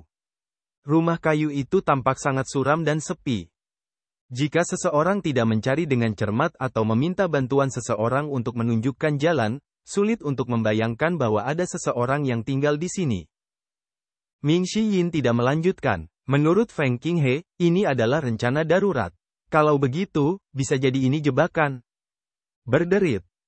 Pintu gubuk itu terbuka. Suaranya tua dan berat. Kau datang dari jauh, maafkan aku karena tak keluar untuk menyambutmu. Ming Yin merasakan kekuatan gelombang suara itu. Ia mundur 2 langkah dan berkata, aku tidak bermaksud menyinggungmu, senior. Hah? Berderit, berderit, berderit. Seorang wanita tua bungkuk berjalan keluar dari rumah kayu itu. Dia berjalan perlahan dengan bantuan tongkat. Suara berderit terdengar dari waktu ke waktu. Setelah dia keluar dari ruangan, dia menatap Ming Yin. Cahaya bulan semakin redup, tetapi matanya tampak sangat tajam. Setelah melirik sekilas, ia menggelengkan kepala dan berkata, anak muda, apakah kau membunuh Feng Qinghe? Hati Ming Yin mencelos. Dia benar-benar mampu membuat penilaian seperti itu dari jarak yang sangat jauh. Dia tampaknya menyadari kebingungannya. Wanita tua itu terkekeh dan berkata, saya sudah tinggal di lembah ini selama bertahun-tahun, tetapi tak seorang pun pernah menemukan tempat ini. Hanya Feng Qinghe yang tahu. Kau dari cabang Zhenchang, Ming Yin siap menyelinap pergi kapan saja. Akan tetapi, dia tidak merasakan adanya niat membunuh dari wanita tua itu sehingga dia mencoba berbicara dengannya. Kau bisa mengatakannya, jawab wanita tua itu. Kalau begitu, aku permisi dulu. Tunggu. Wanita tua itu berkata lagi, aku sudah berjanji pada Feng Qinghe satu hal. Apa itu? Siapapun yang memasuki lembah ini, aku akan berusaha sekuat tenaga membunuh mereka, kata wanita tua itu. Ming Yin terdiam, rasa penasaran membunuh kucing itu. Jika dia tahu ini akan terjadi, dia tidak akan datang ke sini. Tidak, senior. Feng Qinghe ingin membunuhku, dan aku terpaksa membalas. Hehe. Wanita tua itu mendongak ke arah pintu masuk lembah di bawah sinar bulan. Karena kau mampu membunuh Feng Qinghe, basis kultivasimu pasti tinggi. Aku tidak akan menindasmu, aku akan bertarung denganmu dengan adil. Tidak. Kamu terlalu memikirkan aku. Ming Yin buru-buru mengakui kekalahan dan melanjutkan, aku hanya beruntung. Aku menemukan harta karun. Begitu Ming Yin selesai berbicara, dia menutup mulutnya. Bukankah ini pengakuan sialan bahwa aku membunuh Feng Qinghe? Wanita tua itu mengangguk pelan. Ia berjalan dari rumah kayu menuju Plum Blossom Stam dan berkata, kau berani sekali. Tidak sama sekali. Ming Yin mundur. Kuharap kau tidak menyalahkanku setelah kau mati. Tentu saja, aku akan menepati janjiku. Wanita tua itu mendesah pelan. Untung kau lemah. Ini berjalan lebih baik dari yang kukira. Dia terus berjalan dengan bantuan tongkat jalannya. Saat dia melangkah ke Plum Blossom Stam, 2 tunggul kayu di hadapannya bersinar. Segel jimat melayang di atas tunggul bunga plum. Feng Qinghe terlalu percaya diri dan menantang guruku. Dia pantas mati, kata Ming Yin, guruku bukan orang yang bisa diremehkan. Ming Yin merasa kata-kata wanita tua itu aneh, tetapi dalam keputusasaannya, dia mengatakan apapun yang terlintas dalam pikirannya. Tuanmu, guruku adalah guru paviliun langit jahat, Jiti Adao. Berderak. Wanita tua itu berdiri di tempatnya, sedikit tertegun. Ming Yin merasa lega, gelar guru tetap yang terbaik. Apa dia mengompol? Bagaimana kabar tuanmu? Tanya wanita tua itu. Ming Yin memikirkannya sejenak sebelum berkata, guruku telah mencapai tahap 9 daun. Dia adalah elit 9 daun terhebat di dunia. Wus! Sebuah tiang kayu muncul dari tanah. Ia terbang menuju Ming Yin dengan cincin segel roh ekspansif. Bam! Bam! Bam! Ming Yin mengangkat tangannya dan memukul dengan kedua telapak tangannya. Bam! Bam! Bam! Setiap kali mereka bertabrakan, gelombang energi ekspansif akan beriak. Pada saat yang sama, ia terus mundur dan nyaris berhasil menghalangi tiang kayu itu. Ming Yin terkejut. Wanita tua ini, ternyata lebih hebat dari yang dibayangkannya. Wanita tua itu berkata, "Kamu masih baru. Kamu pikir aku mudah ditipu?" Sekadar tiang kayu saja sudah cukup membuat Ming Yin tak berdaya melawan. Ini mengejutkannya. Kapan cabang Zhenchang mempekerjakan guru sehebat itu? Menurut Feng Qinghe, wanita tua ini hanyalah barang tak terpakai yang ditinggalkannya. Tempat ini berjarak sekitar 100 mil dari Gunung Golden Court, yang dianggap sangat terpencil. Tempat ini dikelilingi hutan lebat dan tersembunyi di balik lembah. Jauh dari kota-kota manusia, tanpa perlindungan formasi, binatang buas di hutan belantara saja sudah cukup untuk membuat pusing. Rumah kayu dan tunggul bunga plum itu tampak sangat tua. Gulma di dekatnya lebih tinggi daripada manusia. Jelas, wanita tua itu sudah lama tinggal di sini. Rencana cadangan apa? Itu hanya sedotan penyelamat yang ingin dipegang teguh Feng Qinghe. Senior tua, beraninya aku berbohong padamu, tuanku benar-benar sudah di tahap 9 daun sekarang. Lagi. Pasak kayu di depannya terangkat dari tanah dan memancarkan lingkaran segel naskah sebelum melesat ke arah Ming Yin lagi. Ming Yin melompat dan mengacungkan senjata surgawinya, kail pemisah. Bam! Bam! Ia mengayunkannya 2 kali, dan pasak kayu itu terbelah 2. Setelah pola pada tiang kayu dipotong oleh senjata, efeknya hilang. Melihat senjata di tangannya, wanita tua itu menampakkan ekspresi ragu dan berkata, "Senjata kelas surga, kail dan sarung pemisah." Ming Yin mendarat di tanah. Ia menatap wanita tua itu dan bertanya, "Apakah Anda mengenalinya, senior? Kau benar-benar muridnya?" Dia telah berbicara begitu lama, tetapi pihak lain tidak mempercayainya sama sekali. Benar saja, semakin tua jahenya, semakin pedas rasanya. Tidak mudah untuk menipunya. Tak ada gunanya mencoba berkomplot di depan orang seperti itu. Jika dia berperilaku baik, mungkin pihak lain akan membiarkannya lolos demi tuannya. Senior, bagaimana aku harus memanggilmu? Aku sudah lama menghilang dari dunia kultivasi dan tidak lagi memperhatikan urusan dunia. Setelah urusan hari ini selesai, wanita tua ini akan menyegel ngarai ini dan tidak akan lagi berhubungan dengan dunia luar, kata wanita tua itu. Ming Yin tahu bahwa lelaki tua di hadapannya itu tak terduga. Dengan pengalamannya yang terbatas, wajar saja jika ia tidak mengenalinya. "Kakek senior, aku toh tidak akan bisa kabur. Kalau kau tidak percaya, pergilah dan lihat. Mayat Feng Qinghe masih ada di sana." Ia menunjuk ke kejauhan. Feng Qinghe bergabung dengan 6 sekte besar untuk menyerang paviliun langit jahat. Dalam amarahnya, guruku menghabisi ke-7 sekte itu. Wanita tua itu mengangkat kepalanya dan meliriknya. "Waktunya belum tiba. Saya baik-baik saja. Pimpin jalan." Keduanya berjalan menuju tempat Ming Yin bertarung sebelumnya. Butuh waktu lama bagi mereka untuk berjalan sejauh ini. Ming Yin tidak berani terburu-buru. Ia mengikuti mereka dengan patuh. Tidak lama kemudian, mereka tiba di medan perang. Saat melihat mayat Feng Qinghe, wanita tua itu berhenti sejenak sebelum mendesah. Dia membungkuk untuk memeriksanya, lalu berdiri dan berkata, "Kemarilah. Senior memanggilku. Mungkinkah aku memanggil jiwa?" Oh. Ming Yin bergegas mendekat. "Sejujurnya, suaramu tadi benar-benar terdengar seperti kamu sedang memanggil jiwa Feng Qinghe." Wanita tua itu mencengkeram pergelangan tangannya, dan gelombang samar energi vital berputar di sekelilingnya, lalu menghilang dalam sekejap.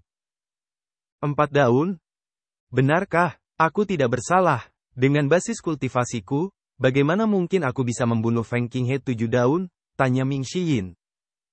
Wanita tua itu pun berpikir. Mustahil bagi Ming Yin 4 daun untuk mengalahkan Feng Qinghe. Terlebih lagi, Feng Qinghe telah membakar lautan Qi-nya. Ming Yin bahkan bukan seorang kultivator 5 daun. Ia tidak bisa dianggap sebagai kultivator agung. Bahkan seorang kultivator 7 daun pun mungkin tidak berani meremehkan Feng Qinghe. Kakek senior, ada sesuatu yang aku ragu untuk kukatakan. Ming Shiyin bisa melihat bahwa wanita tua itu sedang bimbang. Apa itu? Feng Qinghe bergabung dengan 6 sekte besar untuk menyerang Paviliun Langit Jahat. Kau bisa memverifikasi berita ini nanti. Alasan Feng Qinghe melarikan diri selama ini adalah karena dia ingin memancing tuanku ke sini. Dia berniat jahat, tapi kau masih membantunya? Wanita tua itu sedikit mengernyit. Anak ini ada benarnya. Aku akan percaya padamu untuk saat ini. Namun, jika kau bicara tentang tahap 9 daun lagi, akulah orang pertama yang akan membunuhmu, kata wanita tua itu. Hati Ming Shiyin menegang, kejam sekali. Bahkan Ming Shiyin tidak akan mempercayainya sampai dia melihat seorang kultivator 9 daun dengan mata kepalanya sendiri. Apalagi wanita tua itu. Terima kasih, senior. Saya pamit dulu. Tidak bijaksana untuk berlama-lama di sini. Lebih baik dia pergi sesegera mungkin. Nyawanya lebih penting. Tunggu. Ming Shiyin berbalik. Wanita tua itu berkata, lagi pula, aku sudah berjanji pada Feng Qinghe. Apapun yang dia lakukan, akulah yang mengingkari janjiku. Beberapa hari lagi, aku akan pergi ke Paviliun Langit Jahat dan memberitahu gurumu, untuk tidak mati terlalu cepat. Kalau dipikir-pikir, sudah lama sejak terakhir kali kita bertemu. Mari kita selesaikan penyesalan kita sebelum kita bertemu lagi. Penyesalan? Penyesalan apa? Ming Shiyin bingung, namun, ia tersenyum dan berkata, saya akan menyampaikan pesan Anda, senior. Setelah selesai berbicara, dia menatap mayat Feng Qinghe dengan sedikit kerinduan di matanya. Ia ingin sekali melucuti jubah Feng Qinghe, tetapi ia urungkan niatnya. Jubah itu berlumuran darah dan berbau keringat. Ia merasa jijik. Dia lenyap ke dalam hutan bagaikan kepulan asap. Wanita tua itu melihat ke arah hutan. Ia menggelengkan kepalanya pelan dan berkata, sungguh sia-sia kultivasimu menerima murid pengecut seperti itu. Sungguh menyedihkan dan menyedihkan. Penghalang Gunung Golden Court bersinar. Begitu terangnya sehingga bahkan warga sipil kota Tangxi pun menoleh ke arah Gunung Golden Court. Setelah beberapa saat, cahayanya redup. Lu Zhou berhenti menyalurkan ki primal. Penghalang Gunung Golden Court kembali normal. Penghalang yang menyerupai kanopi di langit kini transparan. Sesekali berkilau dengan cahaya biru redup. Pada saat ini, dia mendengar pemberitahuan tentang berakhirnya durasi kartu uji coba puncak. Lu Zhou merasakan kekuatan yang melonjak dalam tubuhnya surut dan menghilang. Basis kultivasinya kembali ke wilayah pengadilan ilahi. Rasanya sungguh luar biasa, ia enggan berpisah dengannya. Lu Zhou turun perlahan dari puncak Paviliun Langit Jahat bagaikan bulu. Salam, guru. Si Wuya berlari mendekat. Ia buru-buru berlutut dan bersujud. Dia sedikit gemetar, dan tubuhnya basah oleh keringat dingin. Ia tampak ketakutan, dahinya menempel di tanah. Ia bahkan tak berani menatap mata tuannya. Siapa yang mengizinkanmu meninggalkan gua refleksi? Tanya Lu Zhou dengan suara berat. Aku telah melakukan kesalahan, penghalang gua refleksi telah menghilang.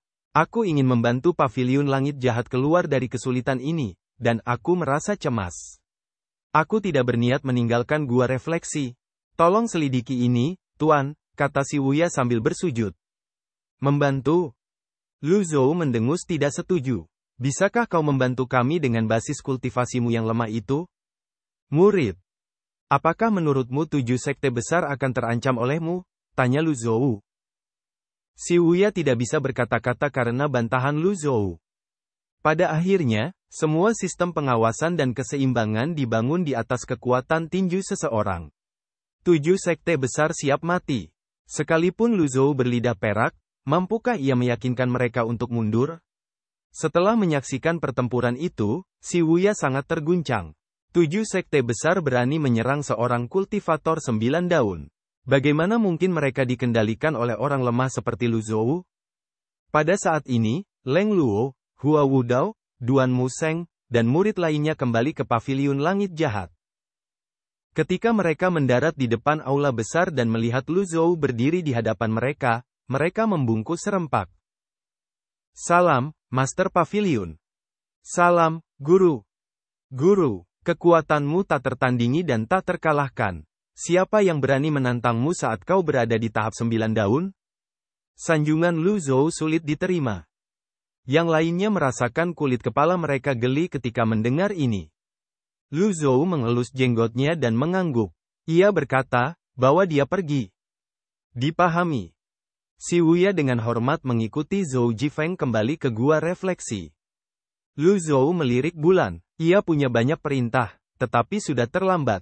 Karena itu, ia berkata, kalian diberhentikan. Selamat jalan, Master Pavilion.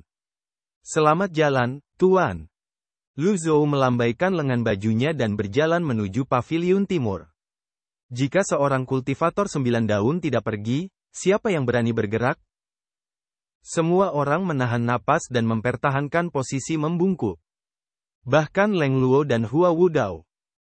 Di ruang belajar Istana Evergreen di kota Kekaisaran Ibu Kota Ilahi.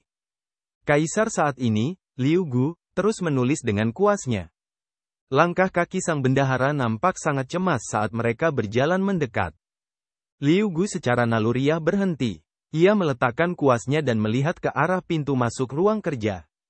Sebelum pelayan itu memasuki ruang belajar, ia berlutut dan berkata, Yang Mulia, para pengintai telah melaporkan bahwa 7 sekte besar telah dikalahkan oleh Paviliun Langit Jahat. Mereka tak berdaya. Liu Gu awalnya mengira ini akan menjadi situasi yang merugikan. Sekuat apapun Jiji, akan sulit baginya untuk melawan begitu banyak elit. Dengan Patriark Cabang Duanlin, Chang Yan, yang mempertaruhkan nyawanya, tidak akan menjadi masalah baginya untuk melukai Jiji dengan parah. Para pengikut Paviliun Langit Jahat yang tersisa tidak perlu takut pada apapun. Dengan ini, ancaman terbesar bagi keluarga kekaisaran telah hilang. Namun, apa yang dimaksudnya dengan tidak berdaya? Liu Gu mengerutkan kening dan berkata dengan suara berat, katakan lagi. Suara petugas itu bergetar saat ia berkata, para pengintai telah melaporkan bahwa 7 sekte besar, bukan, 8 sekte besar, termasuk sekte Yun, telah dikalahkan oleh Paviliun Langit Jahat. Mereka tak berdaya. Begitu selesai berbicara, ia hampir menangis. Ia takut Liu Gu akan memukul kepalanya dengan segel telapak tangan. Ini bukan pertama kalinya hal seperti ini terjadi. Petugas sebelumnya tampaknya juga meninggal dengan cara seperti ini. Mendampingi seorang raja ibarat mendampingi seekor harimau. Hal ini sudah terjadi sejak zaman dahulu. Liu Gu tampak tenang di permukaan, tetapi saat dia meledak, itu tak terbayangkan. Kenapa ini terjadi? Apakah si Wuya dan Yu Zhenghai sudah kembali? Liu Gu berspekulasi. Hanya itu kemungkinannya. Petugas itu menelan ludah. Ia telah merenungkan kata-kata itu cukup lama. Ia telah mengulanginya lebih dari 100 kali sebelum ia datang. Akhirnya, ia berkata, penjahat tua Ji telah mencapai tahap 9 daun. Kali ini, Liu Gu tidak memintanya mengulangi perkataannya. Liu Gu linglung, seolah-olah jiwanya telah tersedot keluar dari tubuhnya. Ruang belajarnya sangat sunyi. Begitu menyesakkan, bahkan udara pun terasa berat. Sulit untuk bernafas. Petugas itu tak berani bicara. Tubuhnya gemetar tak terkendali. Setelah apa yang terasa seperti berjam-jam, Liu Gu akhirnya berkata, bagaimana situasi dengan Golden Lotuses?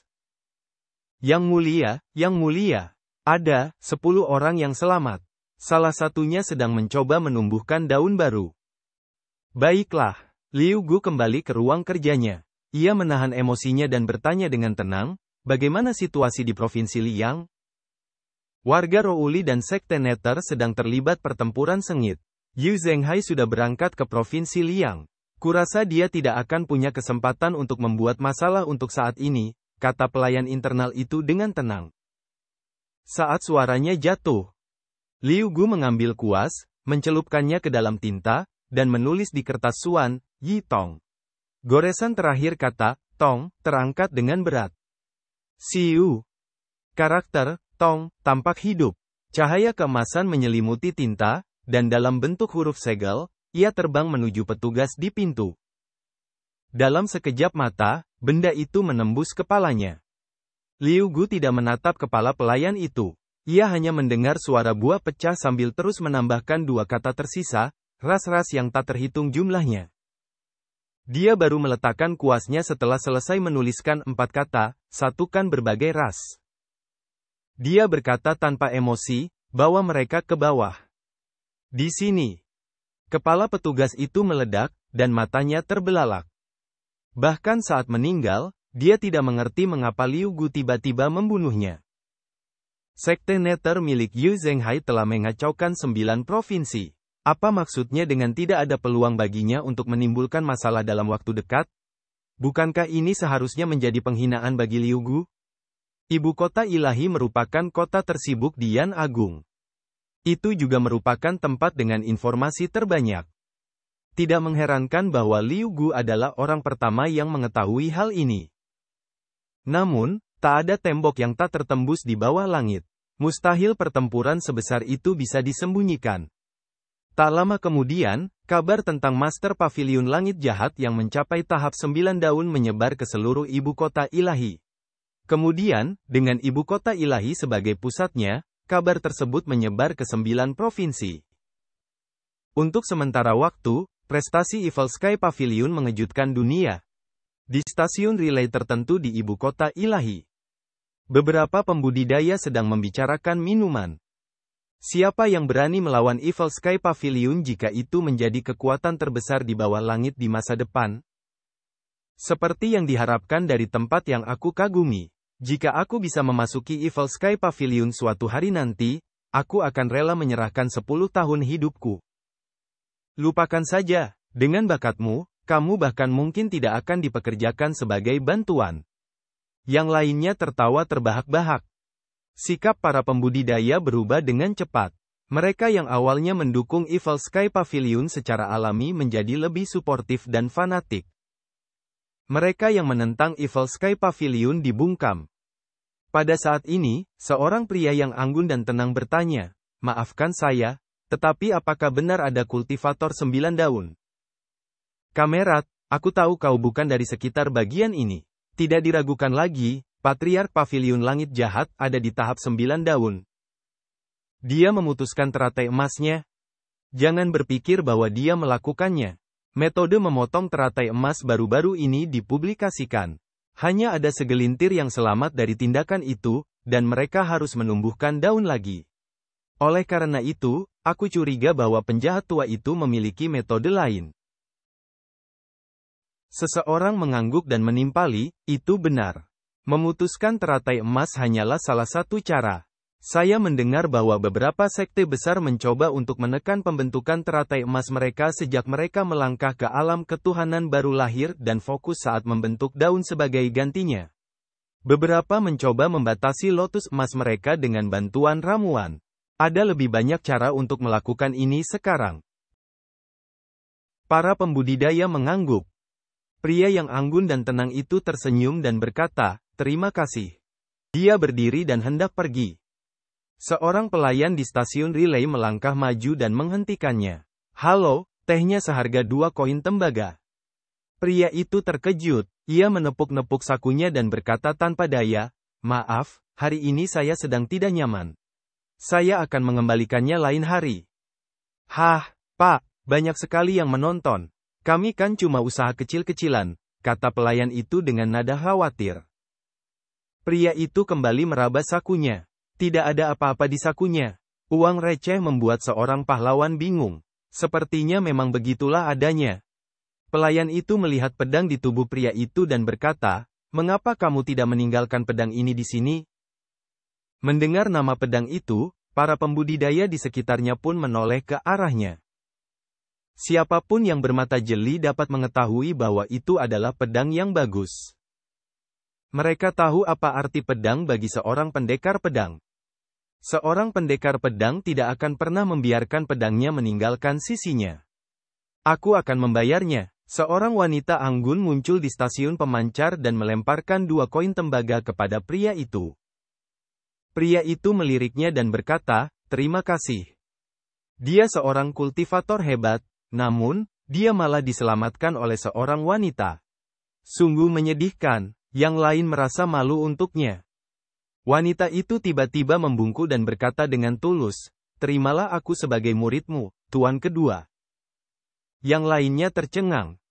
Ekspresi pria itu lembut saat dia berkata, "Maaf, tapi saya tidak menerima murid." Wanita itu bergegas menghampirinya. Ia merentangkan tangannya dan berkata dengan penuh semangat, "Saya Qin Ruobing. Saya selalu ingin bergabung dengan Paviliun Langit Jahat. Terimalah saya sebagai murid Anda, tuan kedua." Begitu dia selesai berbicara, dia berlutut. Yang lainnya terkejut.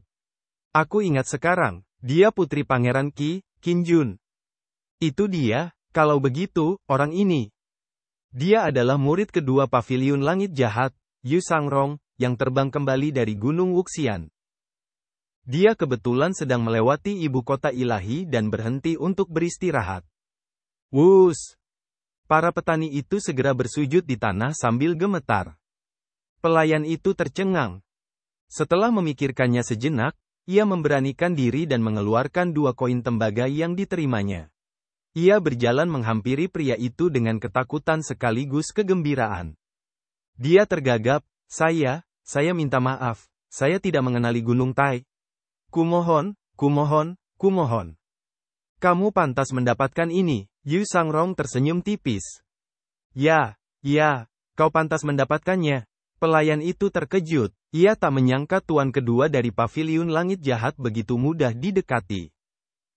Para petani lainnya pun tak percaya. Yu Sangrong mempertahankan senyumnya sambil menepuk bahu pelayan itu. Kemudian, ia menatap Qin Ruobing dan berkata, "Jalan kultivasi itu sulit dan berbahaya. Kau terlahir dengan sendok perak di mulutmu. Kau tidak cocok untuk berkultivasi. Tuan kedua. Semangat." Pedang panjang umur terhunus. Di bawah sinar matahari, bila pedang itu bersinar dengan cahaya merah redup. Stasiun relay adalah tempat yang penuh informasi dan pengetahuan. Para kultivator di dalamnya menatap pedang panjang umur yang melayang di depan mereka dengan kaget. Itu dia, pedang iblis, Yu Sangrong. Dia tidak mati.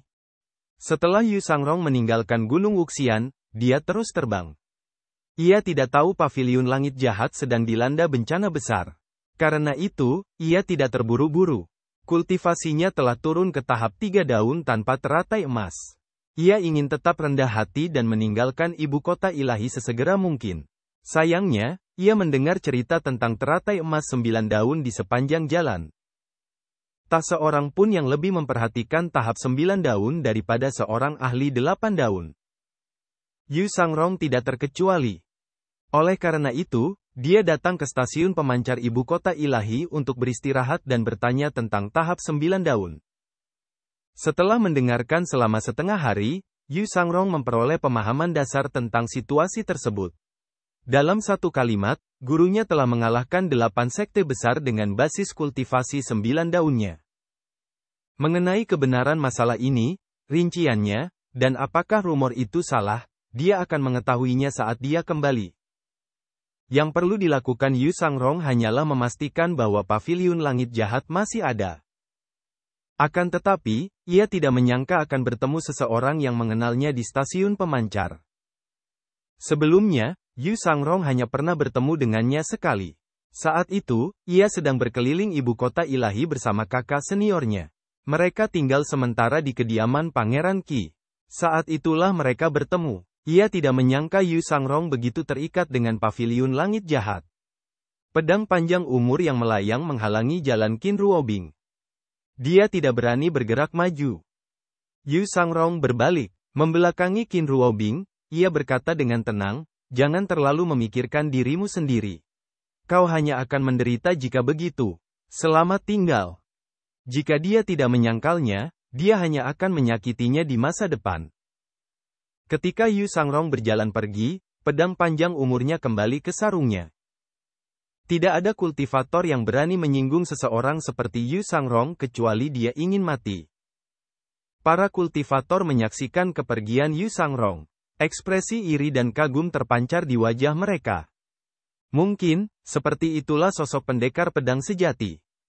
Meskipun Yu Sangrong hanyalah seorang petugas stasiun relay biasa, kesannya terhadap Yu Sangrong jauh lebih tinggi. Banyak orang mengejek dan memutar bola mata ke arahnya di stasiun relay. Kebanyakan kultivator dengan basis kultivasi yang lebih rendah akan melampiaskan amarah mereka kepadanya. Di sisi lain, elit ini, pedang iblis, yang menimbulkan rasa takut di hati orang lain, ramah dan mudah didekati. Perbedaan kepribadian mereka terlalu besar. Rasanya seperti sedang bermimpi. Aku tak percaya aku sedang berbicara dengan iblis pedang, Yu Sangrong. Bagaimana ini bisa menjadi iblis? Ini seorang pria sejati, seorang ahli pedang sejati. Melihat itu percaya, mendengar itu percaya. Dulu, ada rumor bahwa dia iblis yang membunuh tanpa berkedip. Itu hanya kecemburuan sebagian orang. Orang-orang dalam daftar kematian semuanya hina dan tak tahu malu. Kuharap iblis pedang senior bisa terus mengisi daftar itu. Pasti menarik. Kemunculan teratai emas 9 daun jauh melampaui momentum pemutusan teratai emas seseorang. Kecepatan penyebaran berita itu sungguh di luar imajinasi. Di Provinsi Liang yang jauh, 4 pelindung agung Sekte Nether awalnya bersiap memimpin pasukan mereka melawan Roulian. Namun, mereka tiba-tiba berhenti semalaman. Yu Zhenghai sedikit tak percaya. Ia menatap ke-4 pelindung besarnya yang paling cakap. Hua Chongyang, aku paling percaya padamu. Siapa yang menyebarkan rumor itu? Tanya Yu Zhenghai dengan nada kasar. Master Sekte, cabang-cabang kami sudah bertanya-tanya. Ada kabar tentang seorang kultivator 9 daun. Saya khawatir itu benar, kata Hua Chongyang.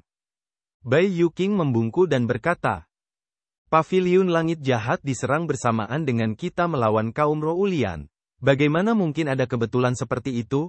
Pasti ada seseorang di balik ini. Hua Chongyang berkata.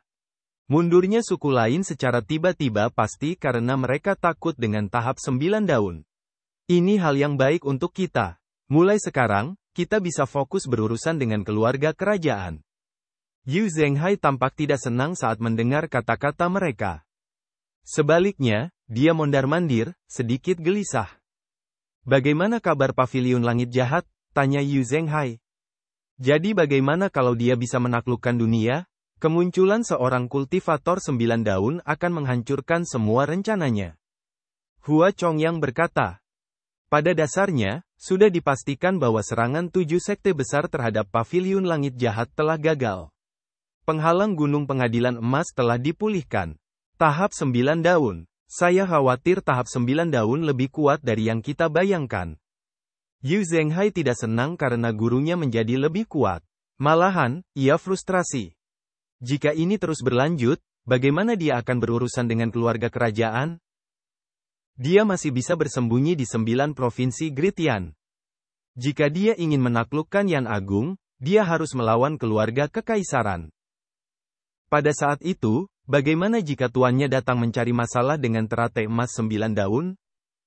Aku nggak bisa mikirin ini. Membayangkannya saja bikin aku sesak napas. Hua Chongyang sepertinya telah membaca pikiran Yu Zhenghai. Ia berkata dengan ragu, Master Sekte, sekarang Provinsi Liang telah stabil, mengapa Anda tidak bersembunyi di Provinsi Qing dan Yangzhou? Sekarang situasi di Provinsi Liang sudah stabil, akan mudah bagi posisinya untuk terbongkar jika dia tetap tinggal di sini. Yu Zhenghai mengerutkan kening saat mendengar ini. Dia berhenti mondar-mandir dan berkata dengan ekspresi serius, apakah aku perlu bersembunyi? Apakah pemimpin sekte besar dari sekte iblis terbesar di kolong langit ini perlu bersembunyi? Hua Chongyang menyadari bahwa dia telah mengatakan hal yang salah. Dia segera membungkuk dan berkata, Dia buru-buru membungkuk dan berkata, itu hanya saran. Selain ibu kota ilahi, aku yakin 9 provinsi lainnya di bawah kekuasaan Sekte Nether akan segera berada di bawah kendali Sekte Nether. Tempat mana lagi yang lebih sulit ditaklukkan? Tanya Yu Zhenghai. Provinsi Jing. Medannya berbahaya, banyak gunung dan pepohonan rimbun. Provinsi ini juga dilindungi oleh formasi. Mudah dipertahankan tetapi sulit diserang, kata Hua Chongyang. Yu Zhenghai mengangguk. Kalau begitu, aku akan mengawasi Provinsi Jing secara pribadi. Kau bijak, Master Sekte.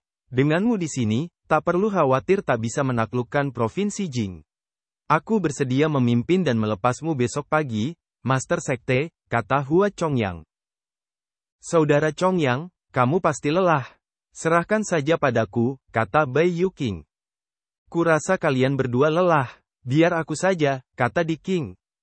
Tidak, tidak. Kalian bertiga lebih lelah daripada aku. Aku yang termuda. Seharusnya aku yang mengemudikan, kata Yang Yan. Yu Zhenghai melirik mereka berempat dan berkata, Hua Chongyang, ikut aku. 3 lainnya akan menjaga kota Mo di Provinsi Liang. Jika kalian melihat elit Rouli, Carol, entah dia memohon perdamaian atau memohon belas kasihan, bunuh dia dulu dan laporkan nanti. Ya, Ketua Sekte, Bai Yuking, Di King, dan Yang Yan berkata serempak. Hua Chongyang tampak sedikit senang. Ia membungkuk dan berkata, kalau begitu, aku akan kembali dan membuat beberapa persiapan. Tidak perlu melakukan itu. Apa maksudmu, Master Sekte? Kami akan segera berangkat. Yu Zhenghai melihat ke arah Provinsi Jing dengan tangan di punggungnya. Dipahami. Di Paviliun Timur Paviliun Langit Jahat. Setelah 2 hari istirahat, kondisi mental Lu Zhou sedikit pulih. Kekuatan luar biasa dari Heavenly Writing juga sedikit pulih. Pada saat ini, 1.500 poin prestasi tiba-tiba terngiang di telinganya. Ia sedikit terkejut. Apakah Yu Sangrong melakukan tindakan lagi? Atau apakah itu Ming Shiyin? Kembali di Villa Kepatuhan, Ming Shiyin mampu membunuh seorang kultivator 5 daun sementara ia hanya seorang kultivator 3 daun. Lu Zhou tidak percaya bahwa Ming Shiyin mampu membunuh seorang kultivator 2 daun. Jelas, Ming Shiyin telah menyembunyikan kekuatannya. Bagaimanapun, dialah yang diuntungkan dari ini. Tidak masalah apakah Ming Shiyin menyembunyikan kekuatannya atau tidak. Kemudian, dia membuka dashboard sistem dan melihat poin prestasinya. Poin prestasi, 102.300. Dia telah memperoleh lebih dari 60.000 poin prestasi dari pertempuran ini. Dibandingkan dengan jumlah yang diperolehnya di masa lalu, kali ini jumlah kekayaan yang diperolehnya sungguh sangat besar. Seperti biasa, Lu Zhou tidak terburu-buru membeli avatar. Ia malah memutuskan untuk mencoba peruntungannya di undian berhadiah. Dia melakukan 10 undian berhadiah berturut-turut. Dan setiap undian berisi ucapan terima kasih atas partisipasinya. Hal ini membuatnya merasa sedikit bersalah. Lu Zhou jelas merasakan bahwa peluangnya untuk menang semakin kecil. Peluangnya untuk menang tidak lagi sebaik sebelumnya. Sepertinya dia hanya mendapatkan avatar sekali selama undian. Dia tidak mendapatkan avatar lain lagi sejak saat itu. Setelah merenungkannya sejenak, Lu Zhou memutuskan untuk membeli avatar wawasan 100 kesengsaraan. Ding, menghabiskan 100.000 poin prestasi. Mendapatkan avatar, wawasan 100 kesengsaraan. Ding, avatar wawasan 100 kesengsaraan awal. Bisa menumbuhkan 1 daun. Lu Zhou merasakan sakit di hatinya ketika melihat jumlah poin di dashboard telah turun dari lebih dari 100.000 menjadi 1.800 hanya dalam sekejap mata. Lu Zhou tiba-tiba punya pikiran yang mengerikan. Bagaimana kalau 7 sekte besar menyerang lagi? Dia buru-buru menggelengkan kepalanya. Jika itu benar-benar terjadi, apa yang bisa dia andalkan untuk melawan? Sekarang, bahkan kekuatan luar biasa kitab surgawi pun belum sepenuhnya. Jika mereka benar-benar bertarung, dia mungkin bahkan tidak akan mampu mengalahkan saudara ke-8. Lu Zhou telah memanggil avatar teratai emas 9 daunnya di hadapan 7 sekte besar. Siapapun yang berakal sehat tidak akan berani memprovokasi Paviliun Langit Jahat sebelum mereka cukup kuat. Gunakan itu.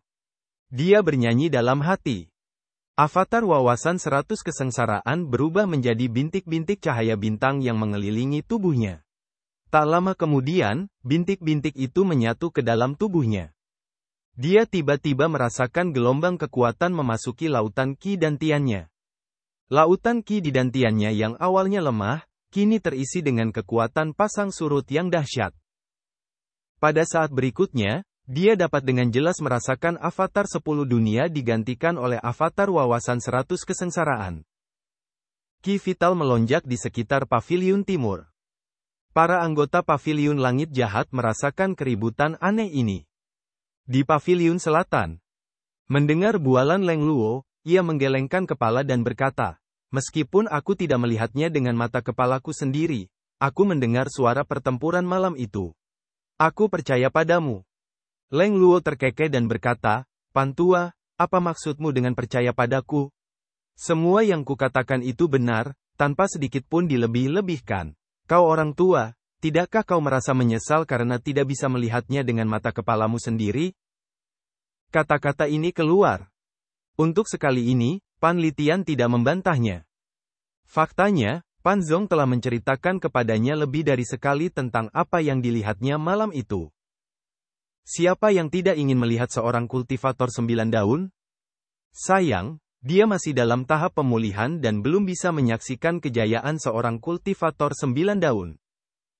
Dia tidak mungkin pergi ke paviliun timur dan meminta Lu Zhou untuk menunjukkannya padanya. Leng Luo berkata, "Sepertinya kebenaran tentang batas umur seseorang telah terbongkar. Merupakan suatu kehormatan bagi saya untuk dapat mengalaminya." Sama di sini. Pan Litian menghela napas dan berkata, "Kupikir aku hanya akan menjalani hidup yang kacau seumur hidupku." Dia tidak menyangka akan mengalami hal seperti itu. Menarik. Sementara keduanya sedang berbicara, suara keras datang dari paviliun timur. Leng Luo dan Pan Litian menoleh pada saat yang sama. Mereka sudah lama terbiasa dengan gerakan-gerakan yang tidak biasa seperti itu. Master Paviliun sedang meneliti trik baru lagi. Pan Litian menggelengkan kepalanya. Mungkin, metode sejati menuju tahap 9 daun ada di tangan Master Paviliun. Mata mereka berbinar. Mereka semua adalah elit 8 daun. Menghadapi kenyataan hidup dan mati, mereka tak pernah menyangka bisa mencapai tahap 9 daun. Mereka selalu berpikir tahap 8 daun adalah tujuan akhir bagi para kultivator. Kini setelah tahap 9 daun tepat di depan mata mereka, bagaimana mungkin mereka tak tergoda? Keduanya saling berpandangan dan mengangguk. Pada saat yang sama, Lu Zhou mengangkat telapak tangannya. Avatar wawasan 100 kesengsaraan muncul di atas telapak tangannya. Dia sangat berpengalaman dan dengan terampil memampatkan dharmakayanya hingga seukuran 2 kepalan tangan. Ini adalah avatar wawasan 100 kesengsaraan. Dia berdiri di atas teratai emas. Tetapi tidak ada daun. Selain teratai emas, jika seseorang tidak memperhatikannya lebih dekat, ia akan tampak seperti dharmakaya tingkat sangat rendah. Lu Zhou mengangkat telapak tangannya. Avatarnya melayang di depannya, dan teratai emas di bawah kakinya berputar terus-menerus. Langkah selanjutnya adalah menumbuhkan daun. Lu Zhou memperkirakan secara kasar basis kultivasinya saat ini di alam kesengsaraan dewa baru lahir. Cukup baginya untuk menumbuhkan daun. Oleh karena itu, dia mengedarkan ki primalnya dan mendorongnya ke bawah. Lingkaran cahaya keemasan muncul satu demi satu, melingkupi si doppelganger dan menjatuhkannya. Lapis demi lapis. Energinya bertambah kuat saat cincin bercahaya itu turun. Gelombang ki primal di paviliun timur tidak berhenti. Pada saat ini, Zhu Honggong dan Zhao Yue melangkah ke paviliun timur. Alam kesengsaraan dewa baru lahir, menumbuhkan daun lagi. Tidak mungkin, tahap 10 daun? Zhu Honggong terkejut. Itu fluktuasi tahap 1 daun. Zhao Yue akhir-akhir ini sedang mencoba menumbuhkan daun. Karena itu, ia sangat familiar dengan fluktuasi dan aura daun. Haha, aku nggak akan percaya, ayo. Zhu Honggong menarik Zhao Yue dan buru-buru meninggalkan paviliun timur. Lelucon apa ini? Guru sudah terbiasa berkultivasi sendirian. Bukankah kita akan mencari kematian jika kita mengganggunya sekarang? Tahap 1 daun, wawasan 100 kesengsaraan, semuanya ilusi. Jangan sampai tertipu. Zhu Honggong bukan satu-satunya yang berpikir demikian. Hampir semua orang di paviliun langit jahat pun berpikiran sama. Lagi pula, mereka sudah terbiasa. Bahkan jika Lu Zhou berdiri di hadapan mereka dan menunjukkan wujud aslinya, serta memberitahu mereka bahwa ini adalah kultivator alam dewa baru lahir 1 daun yang sesungguhnya, tak seorang pun akan meragukannya. Lu Zhou memandangi cincin-cincin cahaya yang turun. Sekitar 1 jam kemudian, Ketika lingkaran cahaya terakhir menghilang, Lu Zhou melihat daun yang gemuk dan cemerlang pada teratai emas. Saya berhasil. Meski hanya sehelai daun, Lu Zhou merasa luar biasa nyaman dan puas. Mulai sekarang, dia adalah seorang kultivator sejati alam kesengsaraan dewa baru lahir satu daun. Setelah menumbuhkan daun, Lu Zhou memasuki kondisi meditasinya lagi. Keesokan paginya, Lu Zhou baru saja membuka matanya ketika dia mendengar suara dari luar. Guru, kakak keempat telah kembali. Biarkan dia masuk. Oh. Lu Zhou berjalan keluar dari paviliun timur dengan tangan di punggungnya. Dia menatap ke arah penghalang gunung Golden Core. Semuanya normal, bahkan lebih bertenaga daripada saat puncaknya. Kekuatan kartu uji coba puncak sungguh menakjubkan. Seandainya saja aku bisa memilikinya lagi. Begitu Ming Yin melangkah ke paviliun timur, ia berlutut dan bersujud di tanah. Salam, Guru. Dia hendak meniru Zhu Honggong ketika Lu Zhou melambaikan tangannya sambil mengerutkan kening dan berkata, cukup. Saya benar-benar kagum, saya tak bisa menahannya. Siapa yang tidak akan terpukau ketika Anda telah mencapai tahap 9 daun, Guru? Apakah kamu sudah selesai? Lu Zhou memandang Ming Yin. Ia bertanya-tanya apa yang dipikirkan Ming Yin sepanjang waktu. Jika ia punya waktu untuk menyanjung Lu Zhou, lebih baik ia fokus pada kultivasinya. Ming Yin menggelengkan kepalanya. Ia tak berani lagi menyanjung Lu Zhou. Namun, ia berpikir dalam hati, sudah kuduga, mudah sekali mempermalukan diri sendiri dengan sanjungan seperti ini. Kenapa Tuan tidak membenci tindakan Old Eight? Kemana saja kau selama 2 hari ini? Tanya Lu Zhou. Ming Yin buru-buru menceritakan bagaimana dia menyusup ke 7 sekte besar, bagaimana dia membuntuti Feng Qinghe, dan bagaimana dia membunuhnya. Ketika Lu Zhou mendengar ini, dia bertanya dengan bingung, kau membunuh Feng Qinghe? Beruntung, Feng Qinghe membakar lautan Qi-nya dan berpura-pura mati. Kemudian, ia menyegel lautan Qi dan Tiannya dan merangkak ke dalam hutan. Namun, ia terluka parah oleh guru. Itulah sebabnya aku berhasil membunuhnya, kata Ming Yin. Pertempuran hari itu terlalu kacau. Tidak mengherankan bahwa beberapa dari mereka berhasil melarikan diri. Namun, dia tidak menyangka Feng Qinghe akan melarikan diri. Dengan avatar 9 daunnya, dia akan mampu merasakan fluktuasi Qi primal yang sedikit lebih kuat. Dia harus mengakui bahwa Feng Qinghe licik. Pada saat ini, Yuan kecil tiba-tiba menyela, kakak keempat, bagaimana kau bisa mengikutinya? Apakah kau melakukan hal yang sama dengannya? Ming Yin, petik 2.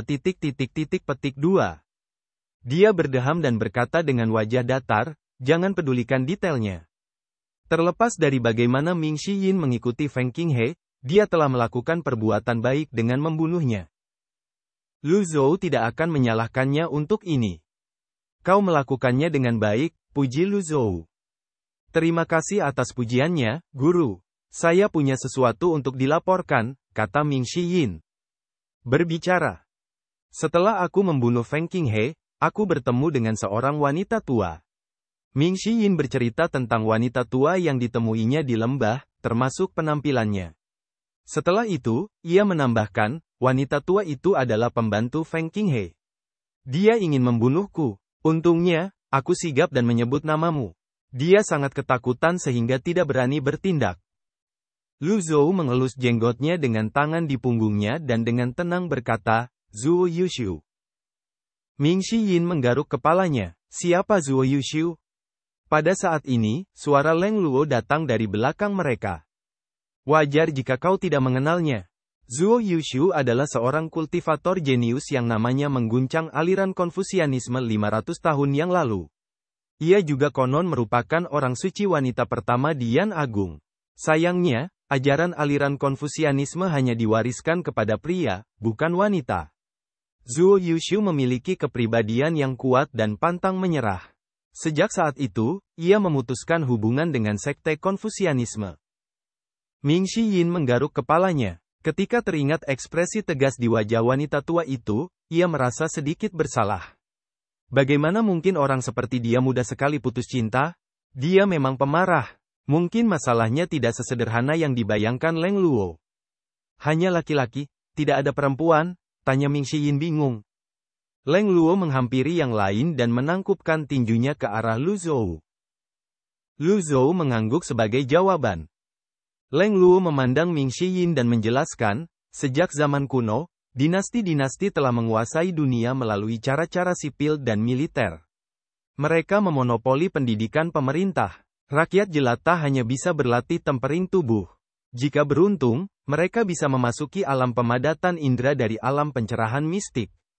Jika mereka ingin melangkah lebih jauh, mereka hanya bisa bergabung dengan sekte dan mendaki selangkah demi selangkah dengan bakat dan kerja keras mereka. Kebangkitan dan kejatuhan suatu negara tidak bisa ditentukan hanya oleh kekuatan militer. Itulah sebabnya ada sekolah-sekolah resmi. Hanya saja, sekolah-sekolah resmi selalu hanya menerima murid perempuan, dan beberapa putri dari keluarga kaya ingin belajar, tetapi mereka hanya bisa menemukan guru privat. Dengan cara ini, yang berkembang dan yin menurun. Seiring berjalannya waktu, Konfusianisme dan Taoisme berkembang pesat. Begitulah adanya. Informasi ini mirip dengan apa yang diketahui Lu Zhou dalam ingatannya. Ia tidak menyangka dunia ini akan serupa dengan zaman kuno di bumi.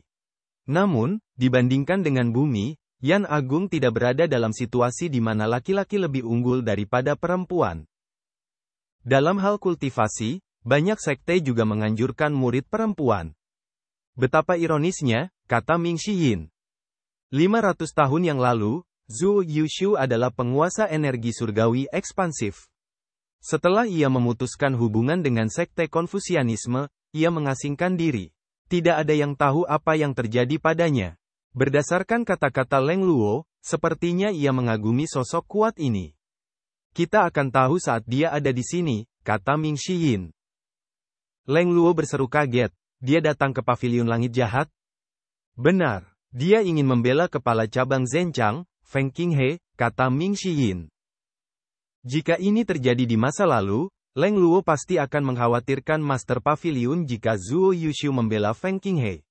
Namun, sekarang setelah Master Pavilion menjadi elit 9 daun, apa yang harus dia lakukan?